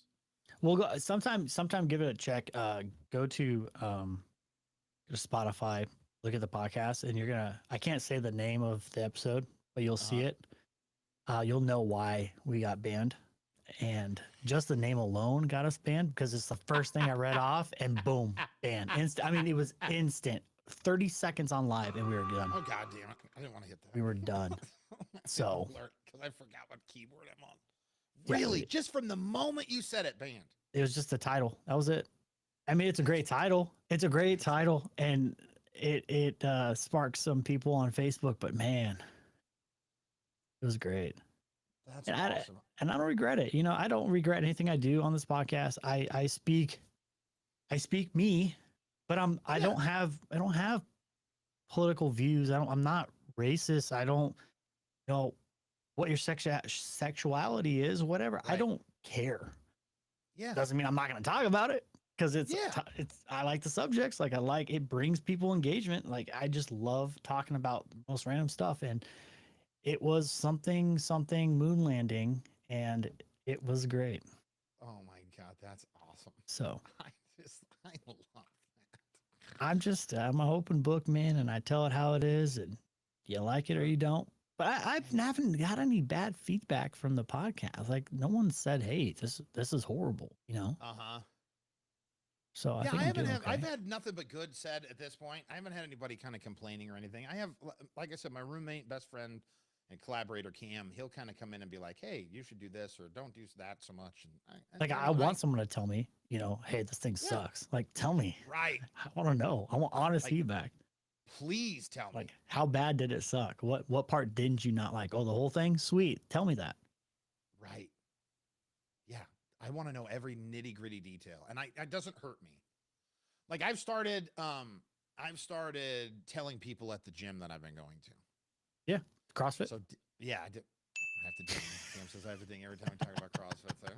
Yeah, but I've been telling some I got into it more today than I did any other time. And I kind of talked about that before we had you on in the first segment of the show. And I made a connection with this super fit woman. Okay, here's the thing. I'm weird and I'm awkward and I don't like, thank God I don't make eye contact and I don't want to look at anybody because I just have this fear that people are going to be like, oh, he's some kind of pig, or like I stopped touching Yeah. people because Taylor Swift got groped by a radio guy. Yeah. And he said he didn't do it. He did it. Dude, he for Oh, sure. I mean, hell yeah. allegedly. I mean, he Yeah. was legally held. Well, I don't think it is allegedly. No, because he was successfully sued for it. Oh yeah, So for he sure. is, I mean, not in the eyes of the law, but in terms of the civil side of things, he was found guilty of it. And I don't think he ever paid her. And Yeah. I sat back and I looked at it and I said, if I ever got accused of doing that, they would take, I only had a mustache at the time. They would take one look at me and they'd go, he got to go. He did it. He for sure did it. Yeah. And so, like, I'm really weird about talking to women at the gym because I want them to know I'm not hitting on you. Yeah, Right, no, so- I mean, that's Like, my I'm not fear. hitting on you. I don't Yeah. want to, I'm not trying to do anything. And I'm not looking at your outfit. Okay. Because, you know, in this CrossFit gym, there's like there's a high level of skin. Okay. Yeah. There's a lot of skin that Yep. I'm seeing from the men and the women. So that's not even a woman thing. The one guy that I first talked to, like, he was like essentially wearing a thong at one point. They let That's the what it guys felt go like. shirtless there too, right? Yes, I have seen one guy shirtless. Yeah. Yeah. So What's it's the, like what's the CrossFit you go to? I go to Fit Farm. It's out there on Northwest Radio, Okay, yeah. 47th and Nicholas. I cannot speak highly enough about them. I love them. I have become a CrossFit person. No, it's crazy. Hmm. You look like you feel better about yourself. I do feel better about myself. I know. It's wild You're- that you would it's- pick that up. It's a whole attitude. It is, man. Yeah, I There know. is something about it. Like, I didn't believe it when I was getting into it. Like, I go, yeah, I got into it out of spite. I mean, why not? I literally got into it out of spite. I got into it because my most recent ex-girlfriend, she was a CrossFitter. And so I started already making life changes before I started dating her. And then I started dating her. And the only thing was, she goes, listen, I'll encourage you. I'll help you to find a CrossFit gym. But like CrossFit, like, saved her. You know what I mean? And Yeah. so, like, she didn't want to necessarily, she had brought one other ex to the CrossFit gym and then it didn't end up working out. And then it was weird. And so I go, yeah, no, hey, listen, I totally get that. I totally get that. And then she left me and I was hurting. And so I was already thinking about getting into the CrossFit anyway. And then I talked about this on the air. I went to that CrossFit gym, Fit Farm, because it was geographically the farthest one away from her gym in Papillion.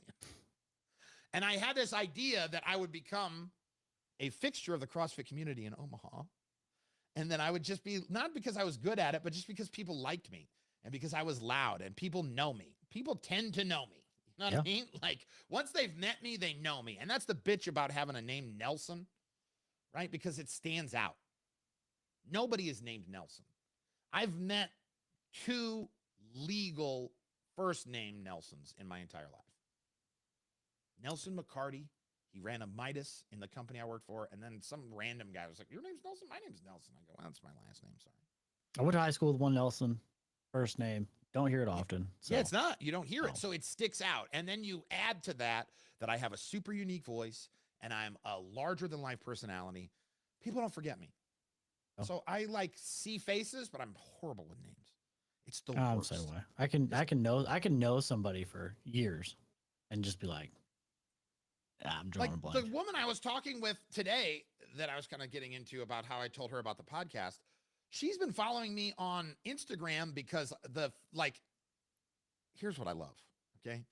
And now I'm starting to do it because I know they're going to do it. But when I Instagram on my story or whatever, if I do a post and I put the Fit Farm in there, they're going to put it onto their story. As they should. Right. They should. And what I'm hoping, well, I don't care anymore, but the reason, again, back to the petty.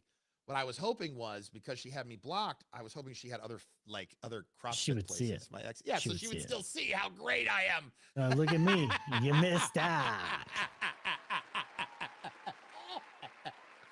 But She missed now out. I just know if I tag them, they're going to post me. And so like some of their gym members have followed me. And this was specifically this woman. And she's got like this like Norwegian name. Oh yeah. Fjorden. She's like, it's like fjords, but like nobody knows how to say FJ together. I looked at it when I was on Instagram. I go, looks like a made up name. Yeah, right. It's a robot. But she said, hey, I'm a big consumer of podcasts. Why don't you listen? What's your podcast? Let me listen to it. So like, I'm slowly starting to word of mouth do this thing. But like, are you paying to push it out at all? No. Like, do you subscribe, like sponsor any posts? Don't do it. It's a waste of money.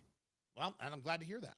I tried it. I tried the Facebook, like, hey, push my page. Mm-hmm. I seen likes. I seen the followers, and the followers drop.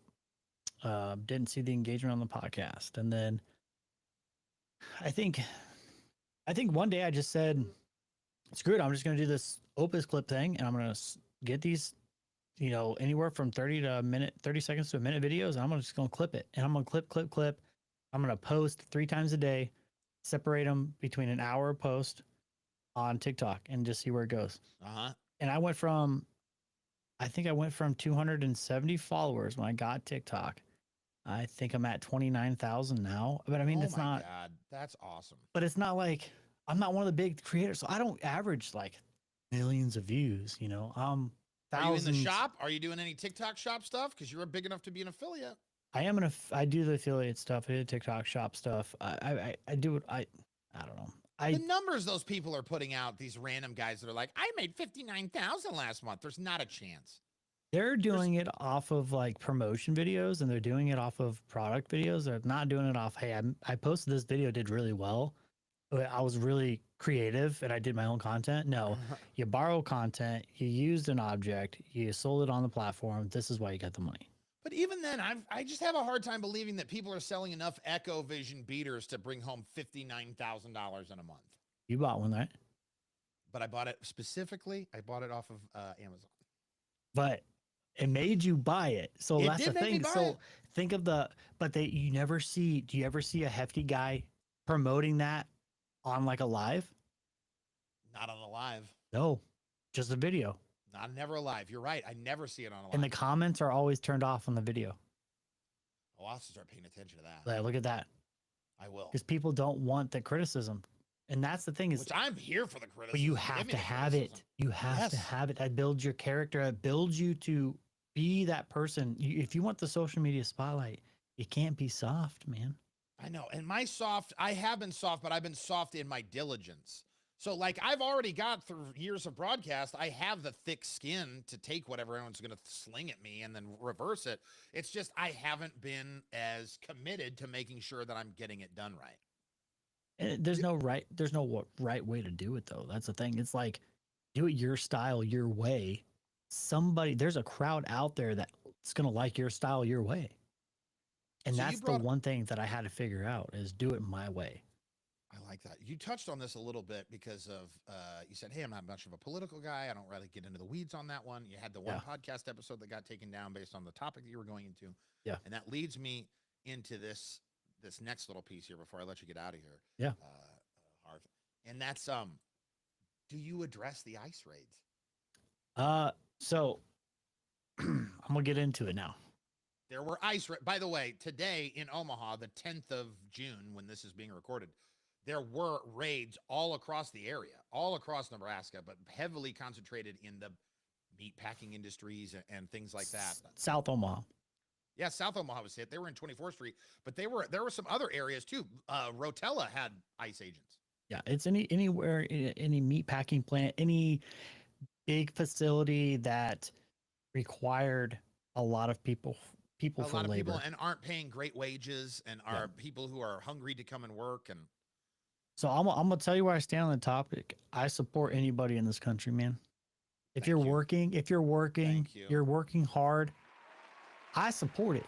You know, yeah, I got guys. I'm not in the roofing industry anymore. I used to be, and I got a friend that still owns a roofing company. He's like, man, I have no roofers. They're all scared to come to work.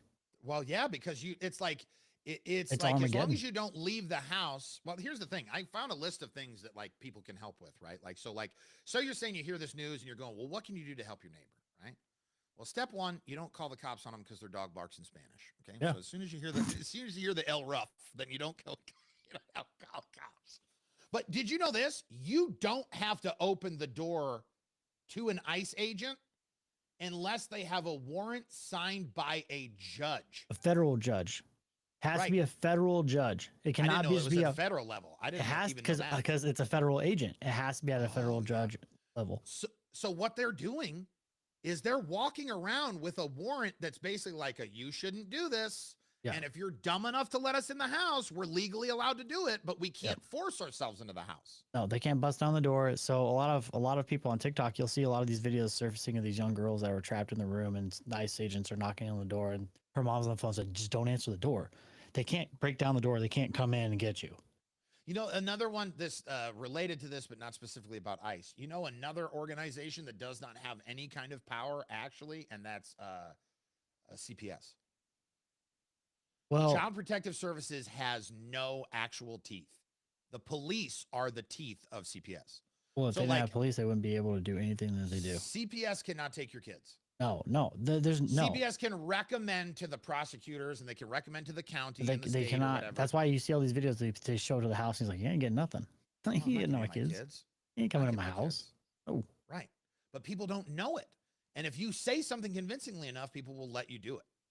Well, The other thing they say, you have listen, you have the right to remain silent. Do it. Yeah. You Yeah. don't have to tell people what your immigration status is. hmm.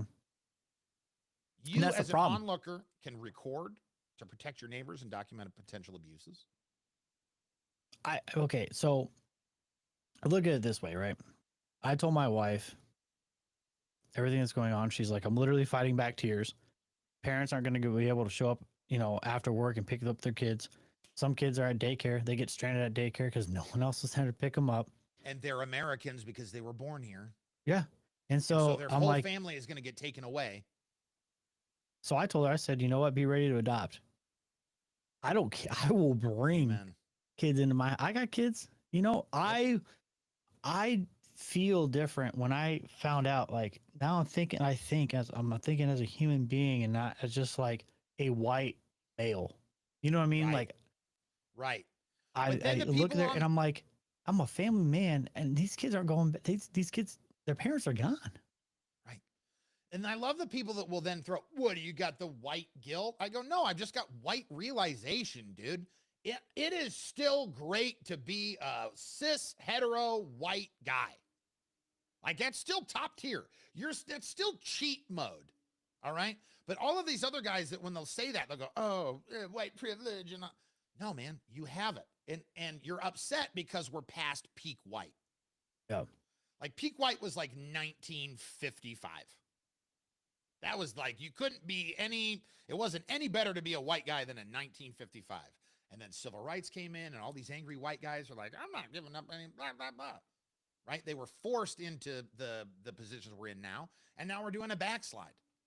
You know Well, what kills me about all of this? Okay. I'll get political in an analysis mode. Okay. Because a lot of people have forgotten this.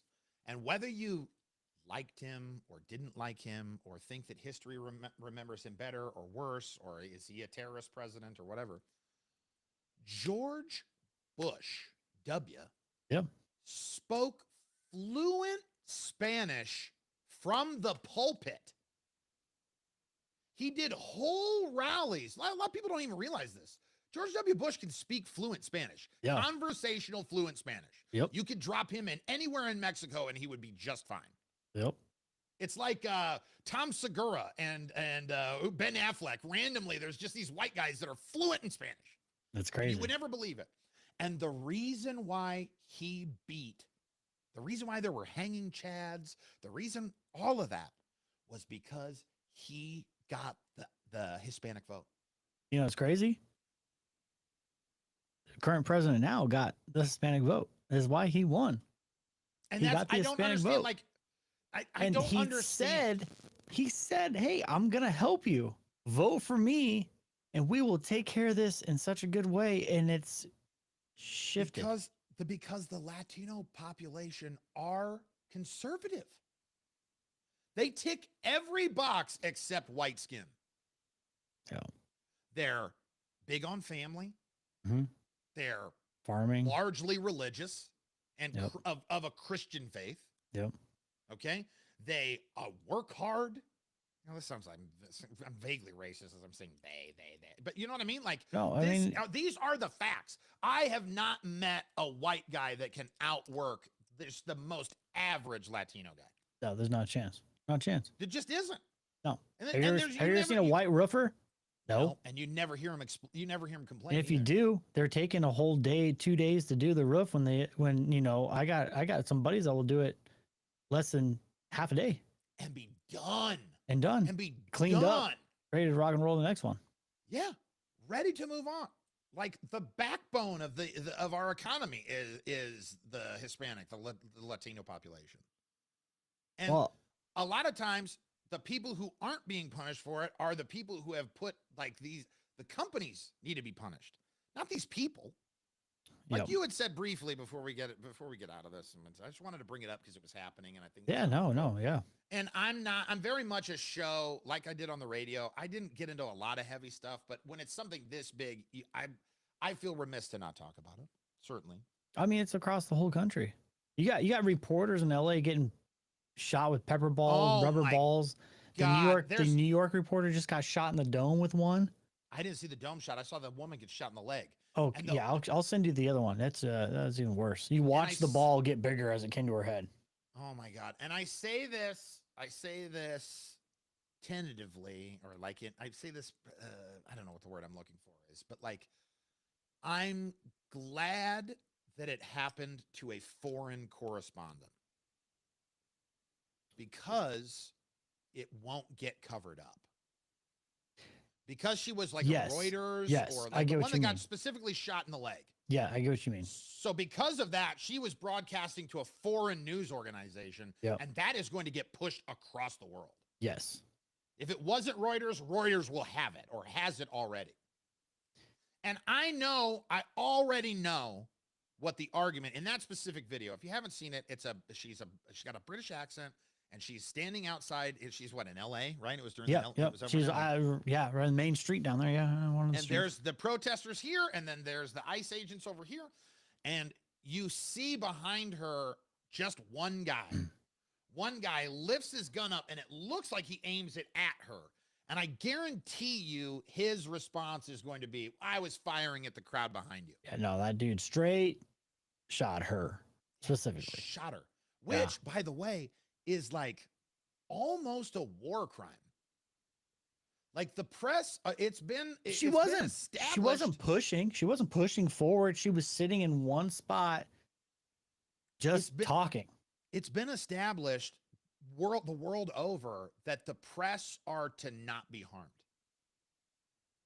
It's like a gentleman's agreement. Well, there's something going around right now. It says, "Hey, I have a police officer customer that's a regular. Yeah. He's here now. He's telling everyone tomorrow they plan to raid Omaha Steaks, Greater Omaha, and hit the roofing companies." How about instead of spending all of this money to deport people, how about, novel idea, we make them all tax-paying citizens? How about that? If your only bottom line is money, that's what you're worried about is money? Let's bring in some tax dollars, baby. Yep. Let's get these guys on the tax roll. That's going to instantly boost the economy.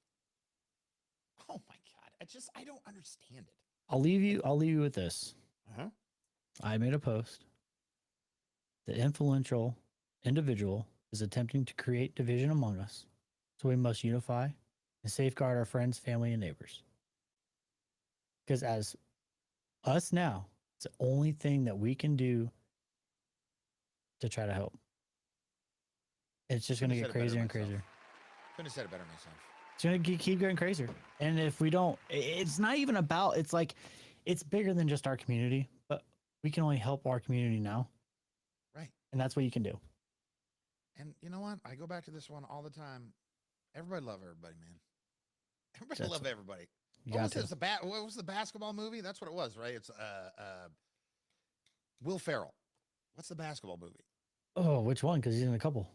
No, I'm talking about the one where he like Jackie Moon. Oh, He owns the team, and like his mom Oh. is like a soul singer. It's like Patti LaBelle or somebody was his mom. Gosh, what is that? I can't remember. That's right. I see it right in front of my. I see it right With here. his but, big, like his big white afro. And then like Oh, the one man. guy who played Rorschach in the Watchmen, he was like this like burnout dude that thought he won, and they kept giving him a giant check. Yeah. And he's like, "Oh yeah, you got to take it down to this other bank." And I was like, "They won't cash this giant check, man." But it was that was his line. He was like, "Everybody love everybody." Everybody love everybody. Why not? Why can't everybody love Semi-pro. Semi-pro? That's exactly right. Yeah. Yes. All right. Semi-pro.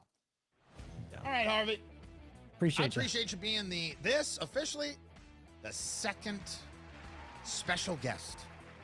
It's a guest of honor, and I appreciate it. How can people find you and consume your content?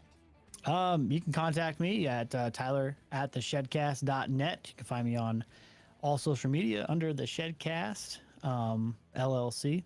So we're on TikTok, Facebook, Instagram, Apple, Spotify, iHeartRadio. You can even ask Alexa, "Hey Alexa, play the Shedcast."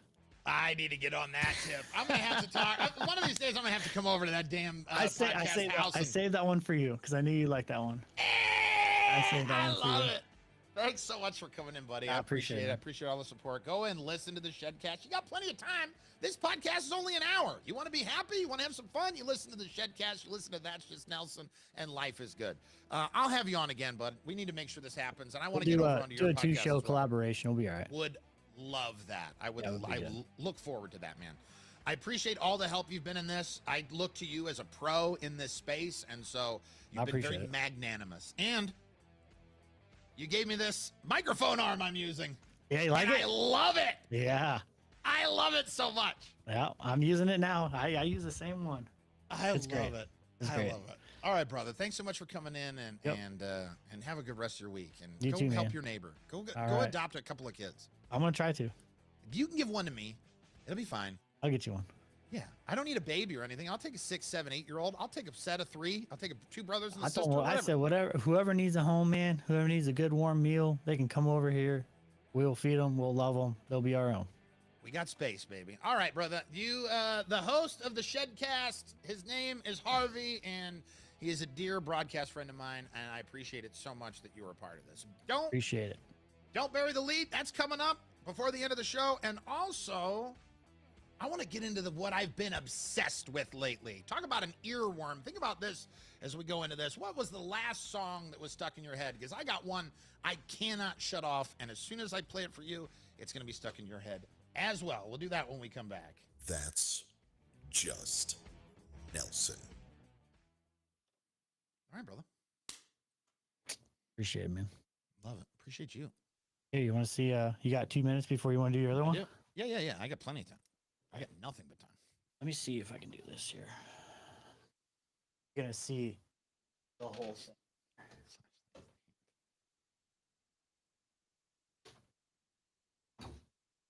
Oh, that is so. So Look at him zoom out. The camera zoomed out. That is so cool. there's my little. Look at all those TVs. Oh my God, that's a radio station. That is a radio station. Oh, you got shit on the wall. I love it. Yeah. I love it. This is my favorite thing, though. I don't see if I can get the cord out far enough. So there's my couch, and there's my love seat, and then my love seat is on top of another piece of furniture, so I have stadium-style seating in the parlor. Oh yeah. Oh yeah. You got to have the stadium-style seating, and then a fancy, like, I don't know what that is. It's like it's a reprint of some. It's an Italian ocean view. I know what it is. Like, I know who the artist is, but it's a reprint of like a famous artist. Well, the one that you're gonna like the most. I don't know if you can see that. Is that Elon Musk? Smoking a joint on the podcast. That's awesome. That's awesome. You got so much cool stuff up in your house. Like, I gotta gotta move think. the studio downstairs. That's all those drum heads and all that stuff from Gotta- support and Uh-huh. people. But the one thing before you go, Uh-huh. I take this down because I have little sticky tabs on the back. Uh-huh. I'm about to get a chub, I think. Oh, is that the white stripes? No, look at little closer. Oh, I haven't heard Flyleaf in so long. So, certain somebody gave me her last copy of this Really? and told me hold on with my life, and if I was ever to get rid of it, to give it back to her. I want to like hit her up for this. There in my office, I didn't have any artwork. And so she knows I'm an Incubus nut. Yeah. And they brought Incubus in 07. It was like Yep. right when I graduated. And so that was where I had the best and worst thing that ever happened to me in broadcast was the Incubus show. And that was a side note. My aunt, God rest her soul, my Aunt Rita, was related, this is a little convoluted, related by marriage to the original drummer for Papa Roach. Oh, okay. So she would get real like Wayne's World backstage passes, Oh yeah, for sure. all access. So I was in the backstage. Like she looked at me, like she goes, "What are you doing back here?" I was like, "I got credentials. I got Papa Roach's credentials. I'm allowed to be back here."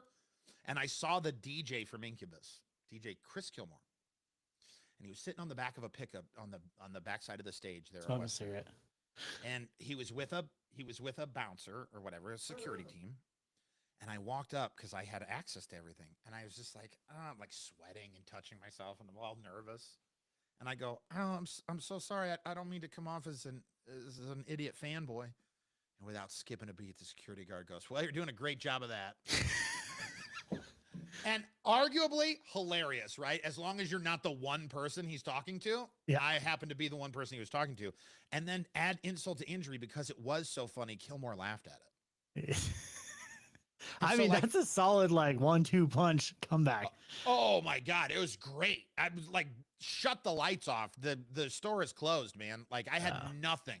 I had nothing to say back to it. But what it did was because I had this magical, like I was trying to get out, like I was suicidal when I was younger, and like Yeah. Incubus's music helped save my life and all that. Saved a Right? lot So of I'm people's trying to like lives. Yeah. I'm like trying to pack all of this into one sentence that I really want to say to Brandon Boyd anyway, but I'm saying it to Kilmore because at least one of them have heard it. Yeah. And so I was immediately shattered. Oh yeah. Immediately shattered. But what it did was I have yet to be starstruck since. Yep. Humbled you. There has not been one person who has been like too cool for me to talk to, or like I think I could even have a conversation with Tom Cruise, who is out and out my favorite actor of all time. I love Tom Cruise. I mean, I your think I could heart even being have a pumping out of your conversation with him. chest, but I think you could do it. I think I would be able to hang. Yeah. I've sat in a room for 15 minutes with Garth Brooks. Yeah, that's a legend. Oh my God. He's like the third highest or fifth highest selling musical act of all time. Yep. And I just sat there, and it was like, yeah, I'm not saying that I don't recognize that, oh my God, this is Garth Brooks, but Yeah. it's also like I'm able to see the humanity. I'm able to see how he could laugh at some idiot fan coming up to him. You know what I mean? Because they see a million of them. And so like it knocked me down a peg or two. Now, when I see like a local media celebrity though, I lose my shit. I'm so starstruck by like Todd and Tyler, or like I just did in segment 1, I'm going to talk about again the podcast that I was on the other day, and that was Rob McCartney's kid has a podcast, Oh, nice. and it's a really fun podcast. It's over at Herd At.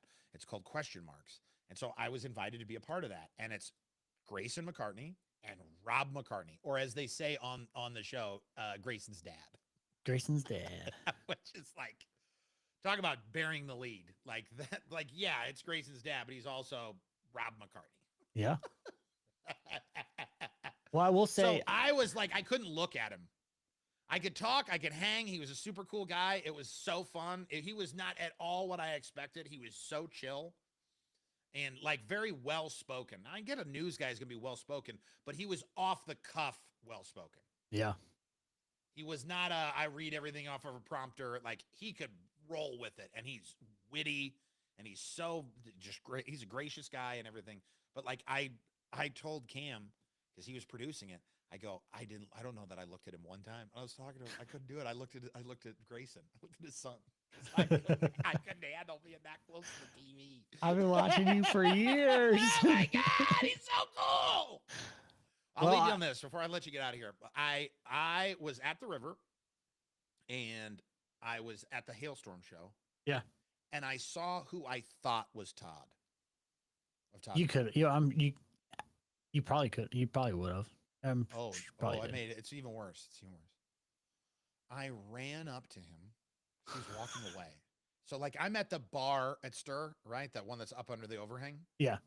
I saw him there, and like he was already like mid-stage behind the pit area. Yeah. And I ran up to him. I'm sweating. It's so hot. And I tap him on the shoulder. And he turned around, and all I could say was, I'm such a huge fan. I love your show. Thank you for all the years. And I ran away. I ran away. And so our mutual friend, she called, she texted Craig at the time, because Craig was still on the show. Yeah. Yeah. She goes, hey, Craig, was Todd at the Hailstorm show this weekend? He goes, yeah. Yeah. It was a little deep voice. Well, yeah. Well, yeah. Yeah. That's a pretty lights out Craig, by the way. Also, so she goes, was he there? He goes, yeah. She goes, does he remember like a large, bearded, sweaty guy running up to him and tapping him on the shoulder? Yeah, why? That's my morning guy. I'm surprised you didn't talk about that shit. I did on the air. I did it then. Well, I'll I'm talk sure about it on the he. podcast. I'm I'll talk surprised about- he didn't, I am surprised he didn't. because that would have been was something. a little bit of that hurt me a little bit. That would have been something he would have talked about. But he was probably. I He was, have he was beaten them. probably in the zone. Must have been. Had to be. He's one of the first radio people I ever met. This is the last Oh, story yeah. about Todd. Mine too. This will be the last story Nine- about Todd. In the 90s. I met him. Let me see. I met him in the year 2000. Yeah, I only 98 know for me. that. I only know that because I was 18. And I only know I was 18 because he was at Dr. John's with a porn star. Oh yeah. They had a porn star there, and like that was when Todd and Tyler was the height of Todd and Tyler. That's when they Like, did their calendars. Yeah. Yes. So all of these, I mean, guys that look like me, fat, sweaty neckbeards. They're all lined up to touch Cinnamon Sparkles or whatever the hell her name was. I couldn't even tell you who her name was. I have no idea. She wasn't like a Jenna Jameson, but No. she had enough notoriety that she could come to Dr. John's and it was worth their time to pay her to come. Yep. I went to Dr. John's to meet Todd. I'm like, sorry, B, I'm not here for you. I can I find don't you on care. the internet.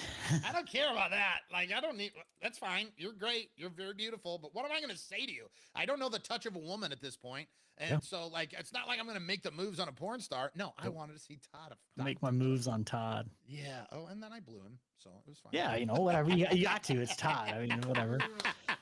Well, hey, I will say, I do get pictures of people that come into the studio. So I don't know if you've seen it when I panned. But I do have a picture of Heather Shaw, the comedian. She's on TikTok. She looks like Jim Carrey. I love her.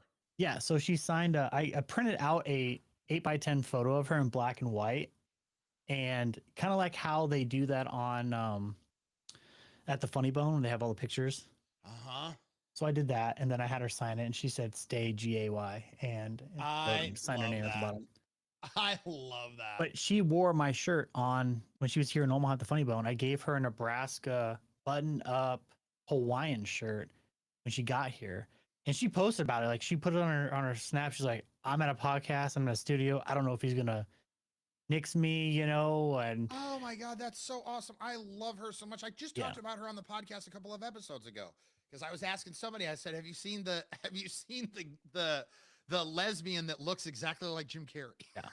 Well, she's gonna come back. She's gonna come back, and she will be back on the show. So she will come over because I want to be a fly on the wall on that. I don't even have to be on the episode, but I want to come You in. could be in the studio on the episode. So we're texting. We're love you. texting buddies. So we talk all the time. That's the love level her. we're at now. So she's awesome. She is so fucking funny. Oh, she is hilarious. She could have a whole career if all she did was just redo his stuff, and she does her own stuff. Yeah. Well, my mother-in-law was fangirling when she was here, and then she bought us all 3 tickets, and then she's like, "Oh my God, this is so expensive." Then Heather's like, "I got 3 tickets front row. Let's go." So we were front row with Heather. It was so awesome. yeah, it was perfect. So, I love Heather Shaw. She is so funny. but we She's have so I funny. don't know if you ever heard the band Whitmore, I know the name. I So don't know they're that in I know a Omaha. song. The Rock. So they're going to be doing a big, huge July 5th festival. So I'm going to send you the invite to go to it. Yeah. It's a free event, food, I'm in. family, everything, fireworks. It's pretty cool. I'll send you that. But I got to figure out a contest. I'm going to be giving away a signed Mudvayne guitar. I want to brainstorm with you on that one. I love building contests.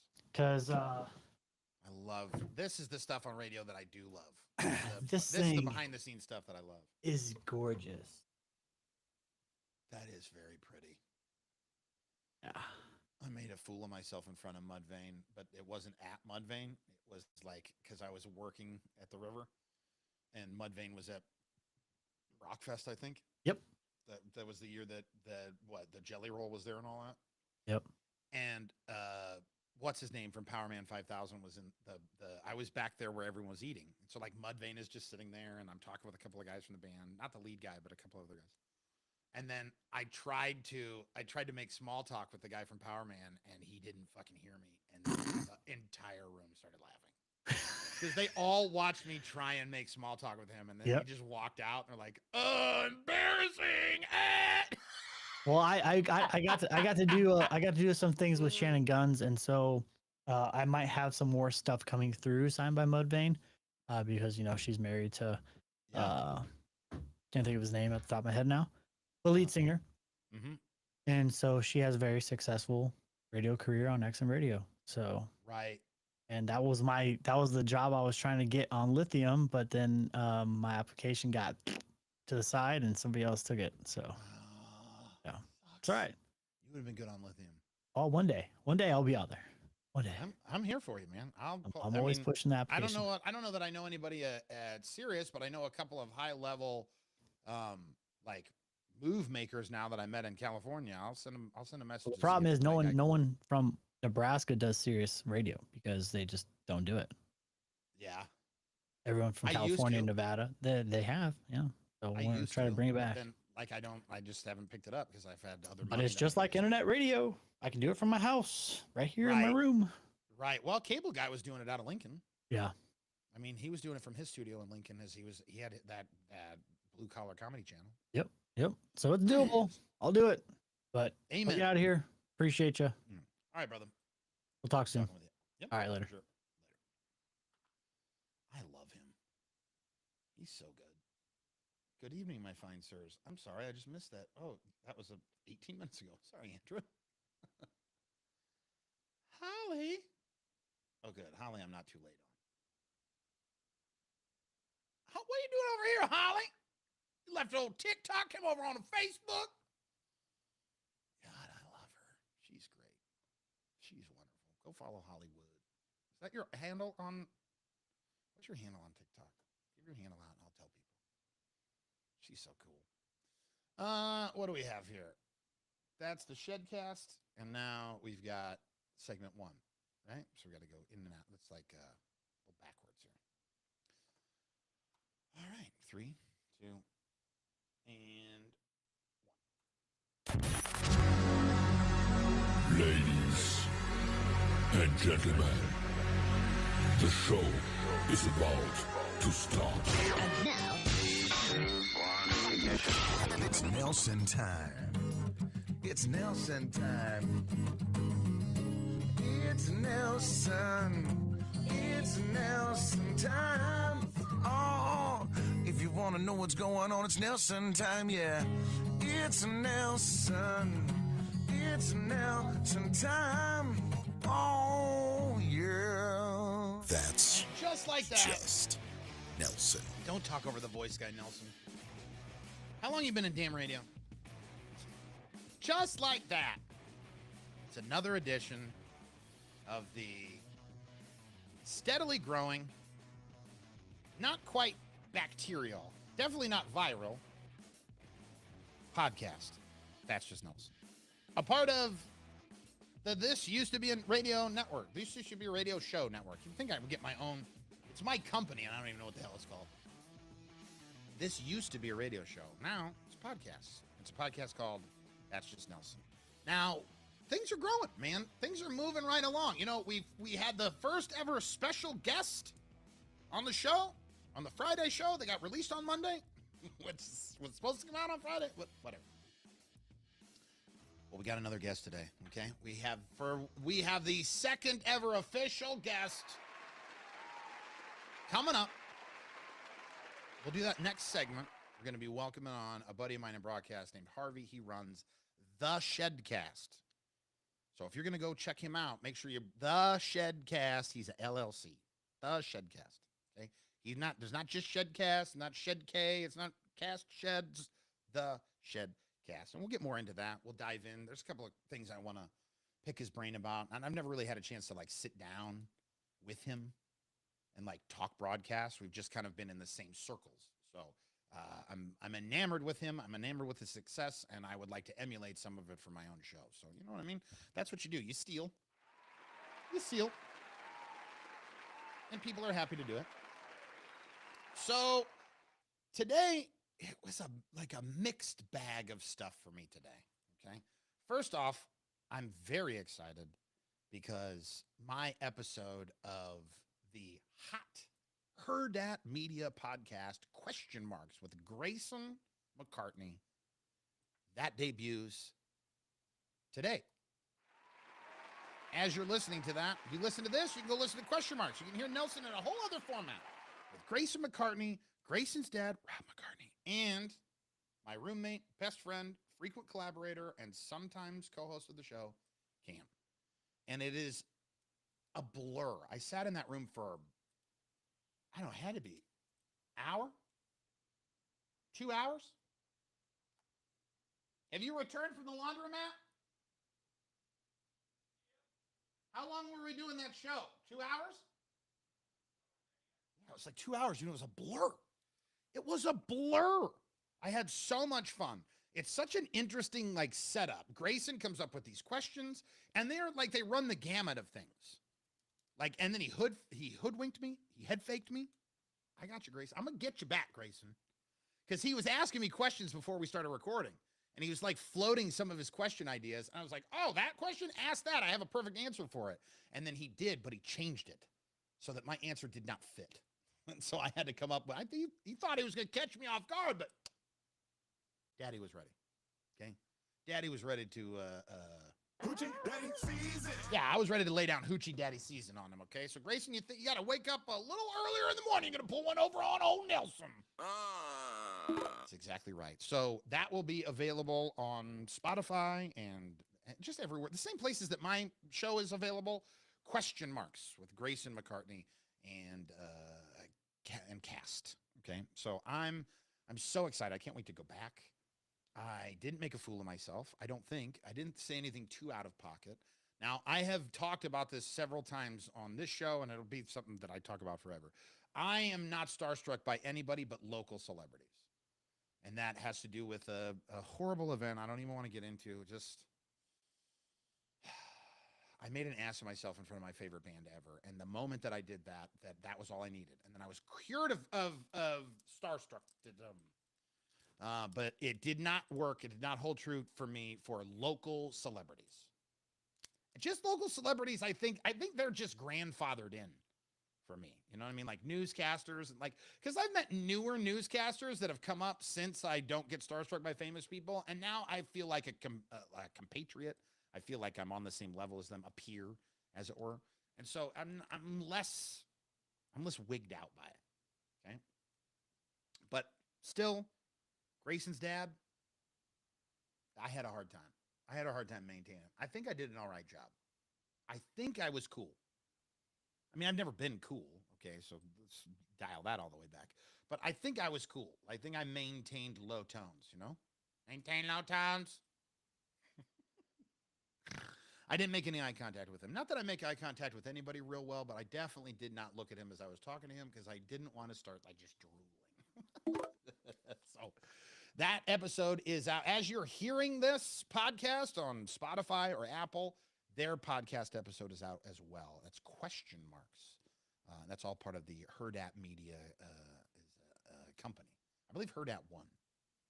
Is that Hurrdat One? That's Hurrdat One.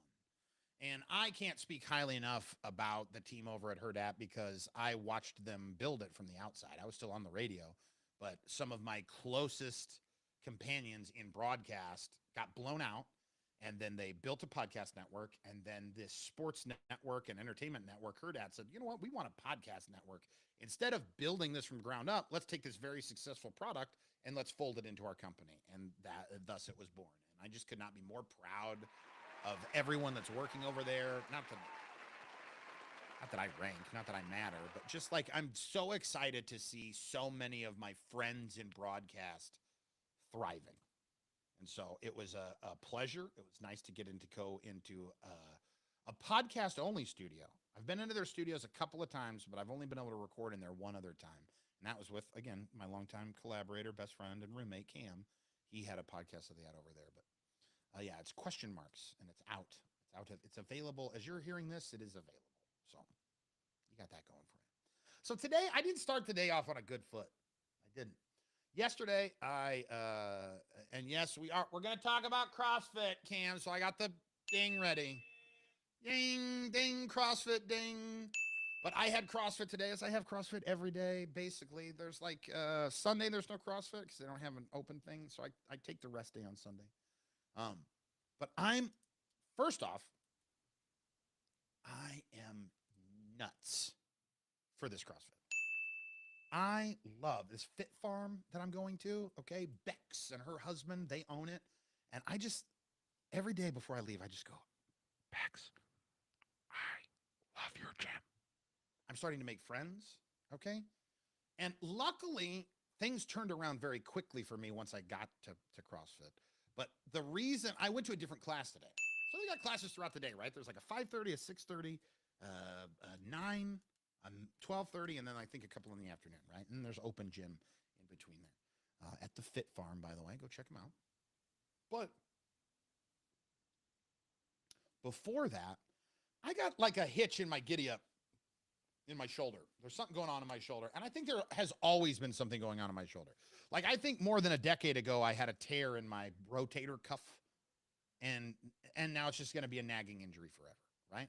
And so I'm trying to find different ways to combat that, because right now your boy doesn't have health insurance, so I'm not going hard to orthopedic guy because I can't afford it. Healthcare in America, am I right? Yeah. Still waiting on that great again. You know what I mean? Still waiting on that great for the first time. Forget great again. I'm waiting on great for the first time, but I digress. I ordered like a shoulder compression sleeve. Okay. And it's like, it looks like, have you ever seen the video game God of War? Okay. It looks like that in that it's got what they call a pauldron. So it covers your shoulder and then like a strap goes across your chest and it tightens it down. And I ordered that the other day, like yesterday, right? And I ordered the day before I went into CrossFit.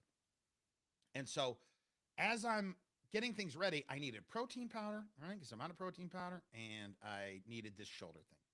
Well, first off, it was very convoluted the way Amazon was running things, okay? Because as I'm trying to like get all of this dialed in, and that's a good, yeah, all right. Now that's do I want this protein? I want that protein. All right, I got everything loaded up, right? So everything's getting ready to go into the cart. And luckily enough, the protein powder qualifies for same-day delivery. Oh, yeah, love me some same-day delivery. The shoulder piece, that can't come to the next day. That can come between 4 a.m. and 8 a.m. I go, all right, that's fine. So I set that up. Now, all of a sudden, the protein powder will only come 4 a.m. to 8 a.m. Well, I needed it that day, but I could limp along. It's not so detrimental that I can't find a way to get protein somewhere else. It's just I like having the protein powder. I got to hit a huge protein number for my body size and whatever that they tell me. Okay. I just do what other people tell me what to do. So I said, fine. If I wanted to, I could have had them come to Amazon lockers, and then I could have gotten the protein powder the day before, and then I could get the shoulder thing the next day. I said, don't worry about it. They're all going to come together because they're ordered together. You won't let me do anything else.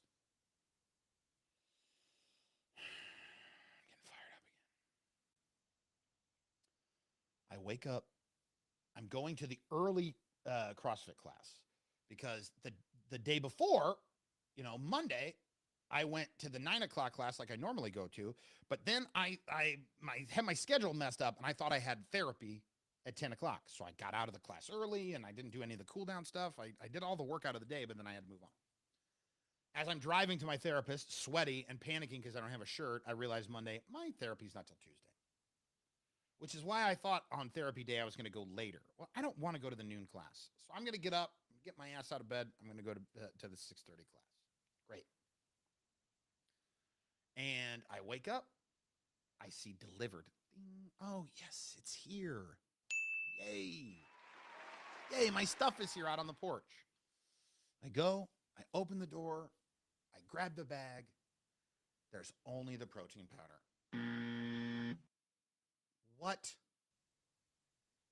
Only, I tear the bag open. Maybe they hid it in the protein powder. No. No. The stupid shoulder thing is not there. And the whole thing was I wanted the shoulder thing before I went into CrossFit, right? Because I wanted to see that it was going to help. Sorry, I got to ding CrossFit there.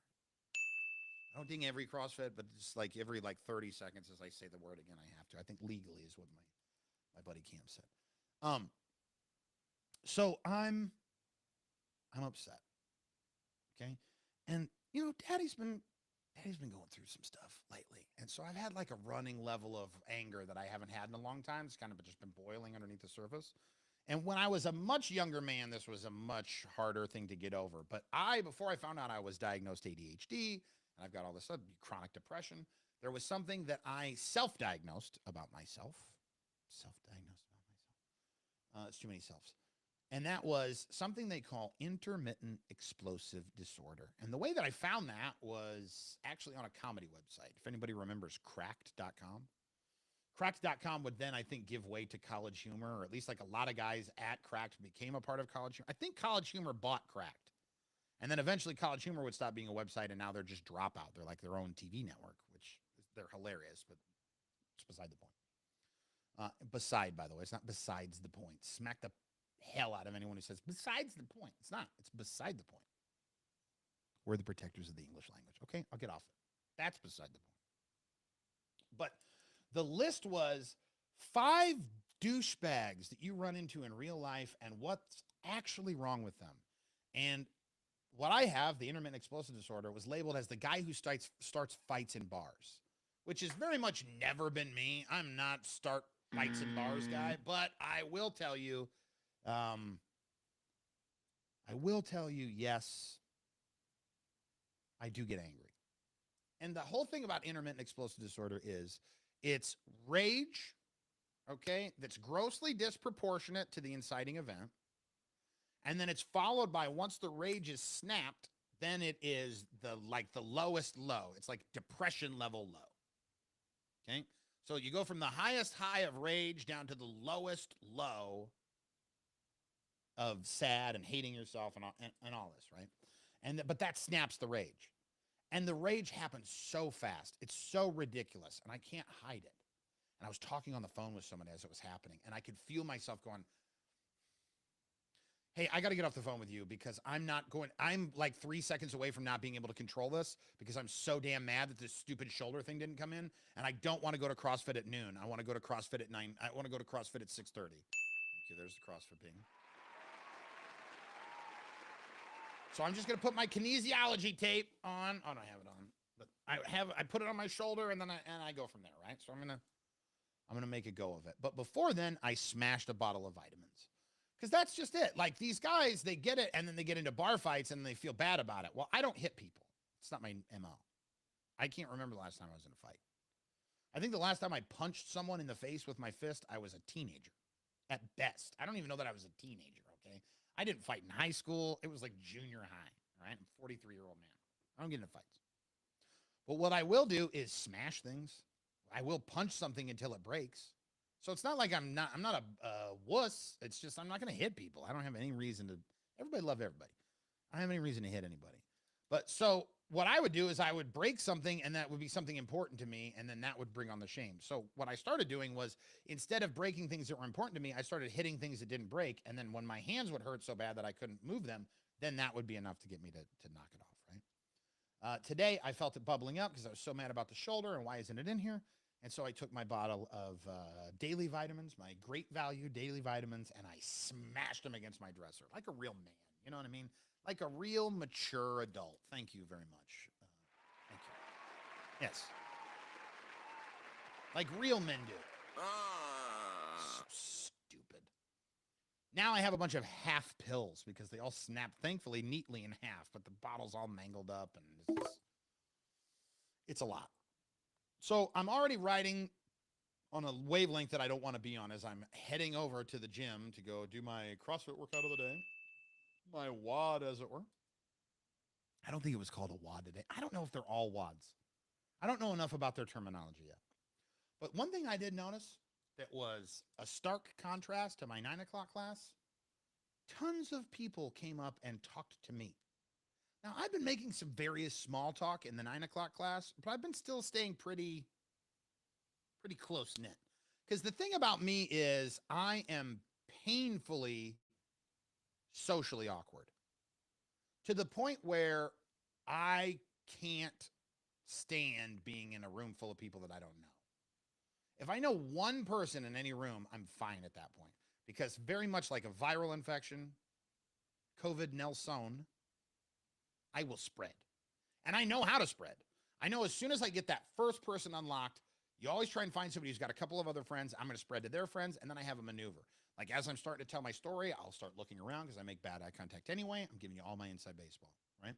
So I'll make the first connection, maybe their friend there, and we're having a good time.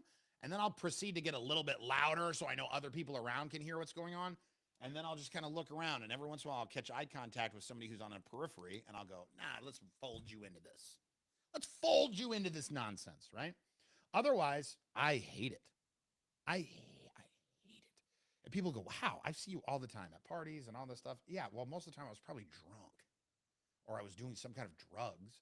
And so that got me over that. And then I'm just running downhill at people, okay? So as I'm in this, one woman, she stuck out. Mira, because that's how I said it to myself. Mira on the wall. Mira walks up to me and she goes, oh my God, I didn't get a chance to introduce myself to you. I go, why would you? Like, who cares who I am? because she doesn't know, like, not that I'm anybody, okay? I have like a crumb of fame, okay? But not anymore. Like, it's been so long since I've been on the air in Omaha, aside from the 8-9 months that I did at this tiny little country station over in Council Bluffs that nobody heard. It's been, 5 years. It's been a long time since I've been on the air. And then most of the time I spent on the air was in Lincoln, which, if you're part of 50% of my audience, you just need to know that that's 45 miles to the west. Because 50% of my audience is in Georgia, I found out. Shout out ATL. Okay? Shout out ATL. My ATLians. But I don't have, it's not like I'm someone who needs to be known or something. Oh my God, we got to know this guy. Who's this? Who's this gentleman? And she goes, you're coming back to 6:30, right? I didn't say a word to this woman. I didn't talk to her. I don't know that I made like eye contact with her. I don't even think I worked out near her. It was that much of a difference. And she wasn't the only one. All these other people are sitting and talking to me. And I'm like, okay, this is when it really clicked for me. This is when I knew I was one of those CrossFitters, okay? That's when I knew I was in CrossFit, officially. She was giving me the time of day. And not just in a buddy way. I'm saying, I'm not inferring anything. I'm not implying anything. She was very nice. Nice enough to the point where I think I'm going to try and go in the 6:30 class every day now. I think that's going to become my class. I think it is. And so that was an uplifting thing for me to get, you know what I mean? That I was able to bounce back from the shoulder issue earlier. I still did my workout. Everything worked out. And then I've made some new friends. So I really feel like I'm becoming ingrained in this community. Enough so that I feel like I am one of them. Am I an athlete? You're god dang right I am. Stupid. That's Just Nelson on social media is how you find the show. 402-302-1005. You can call or text the show. Sylvania texting in earlier. Longtime fan of old Nelly. Again, that's 402-302-1005. And the soon-to-be constructed or launched, it's under construction. That's just not, it's under construction. It's under construction. That's just Nelson.com. Of course, the podcast available on Apple and Spotify. You search That's Just Nelson. If you're listening to it right now, you don't have to search it. It would be nice if you shared it. It would be nice if you told your friends about it. The second ever guest to the show, Harvey. He runs a little podcast it's a large podcast called The Shedcast. We're going to be talking to him next. That's Just Nelson. And then us.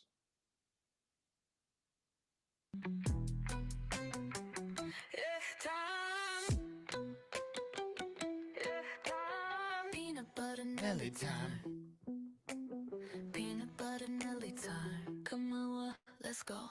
That's Just Nelson. Let's go.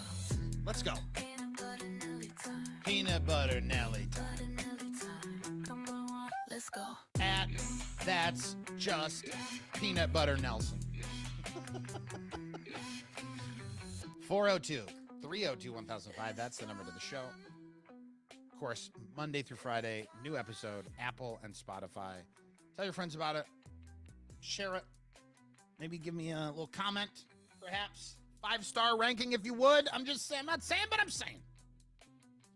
What was the last song that you had stuck in your head? Because I have this new obsession. It's like a vocal stim that I've picked up, and it came from TikTok. And it's just like, I can't get it out of my head. What, you know what they call it? They call that an earworm. An earworm is what they call that, when it's just dug on in there, okay? And for me, it was this, where did it go? I had it right here, and now it's just gone. Where did it go? Oh, gotta scroll down, you dummy. Let's scroll down a little farther. Her name is Rose Betts. Okay. And she's a comedian and she's a singer and she's a performer on TikTok. And this is a song that came across my For You page. And now I can't unhear it. So it's one for the night when I broke his heart, one for the joke that I took too far, and it's one for the dent in the rental car.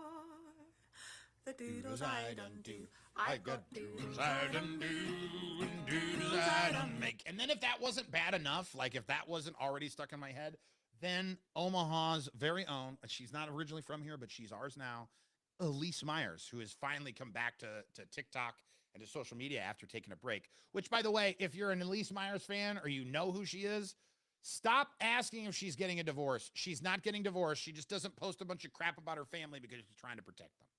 Okay, but she had another song that she had, like, she's a vocalist, Elise Myers is. Like, that's her passion, on top of storytelling and everything else. Like, I know her. I don't know who she is. Okay, I've never seen her with my human eyes.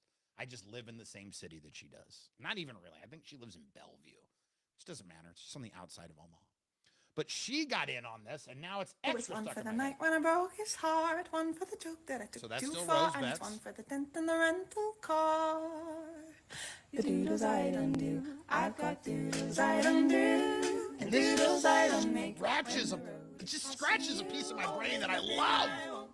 I've got lies that swap for truths, and truths that I don't say. So when the barman's passing through, there is no knowing what I'll take. So this has been stuck in my head.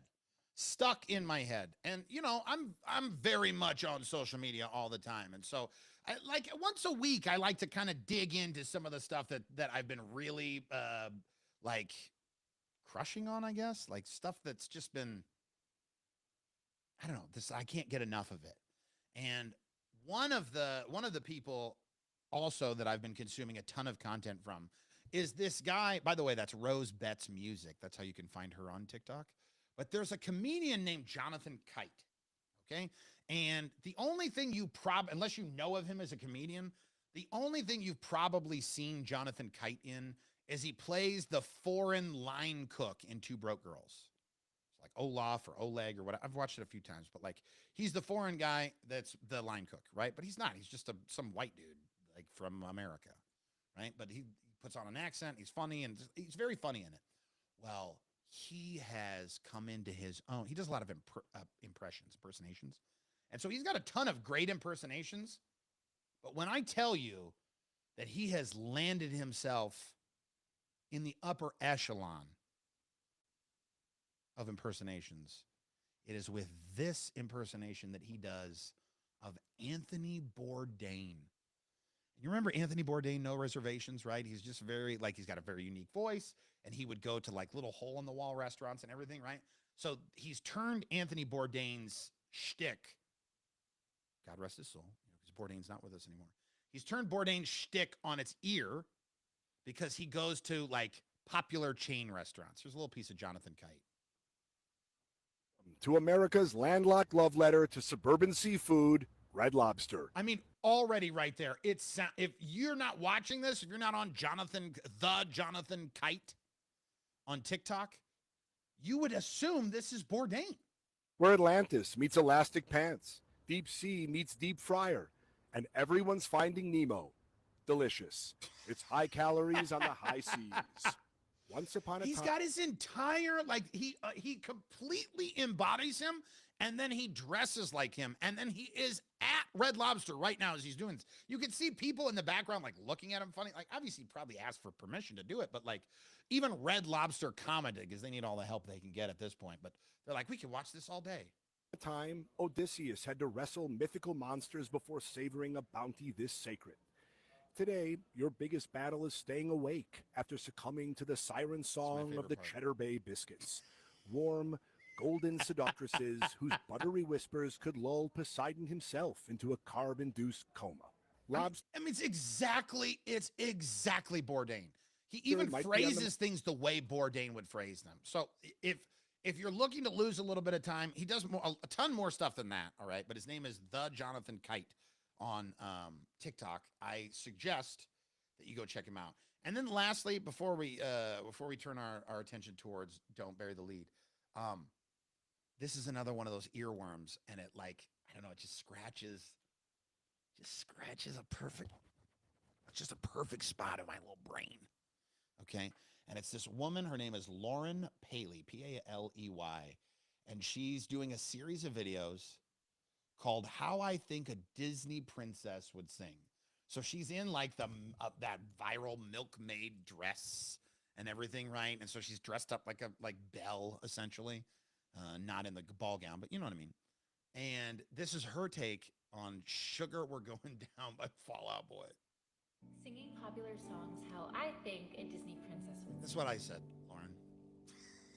Am I more than you bargained for yet? It sounds exactly like it was like Ariel could be singing this. Anything you wanna hear, 'cause that's just who I am this week. Lying in the grass next to the mausoleum. If this doesn't like make your heart happy, you need to go get your heart checked. So her name is Lauren Paley.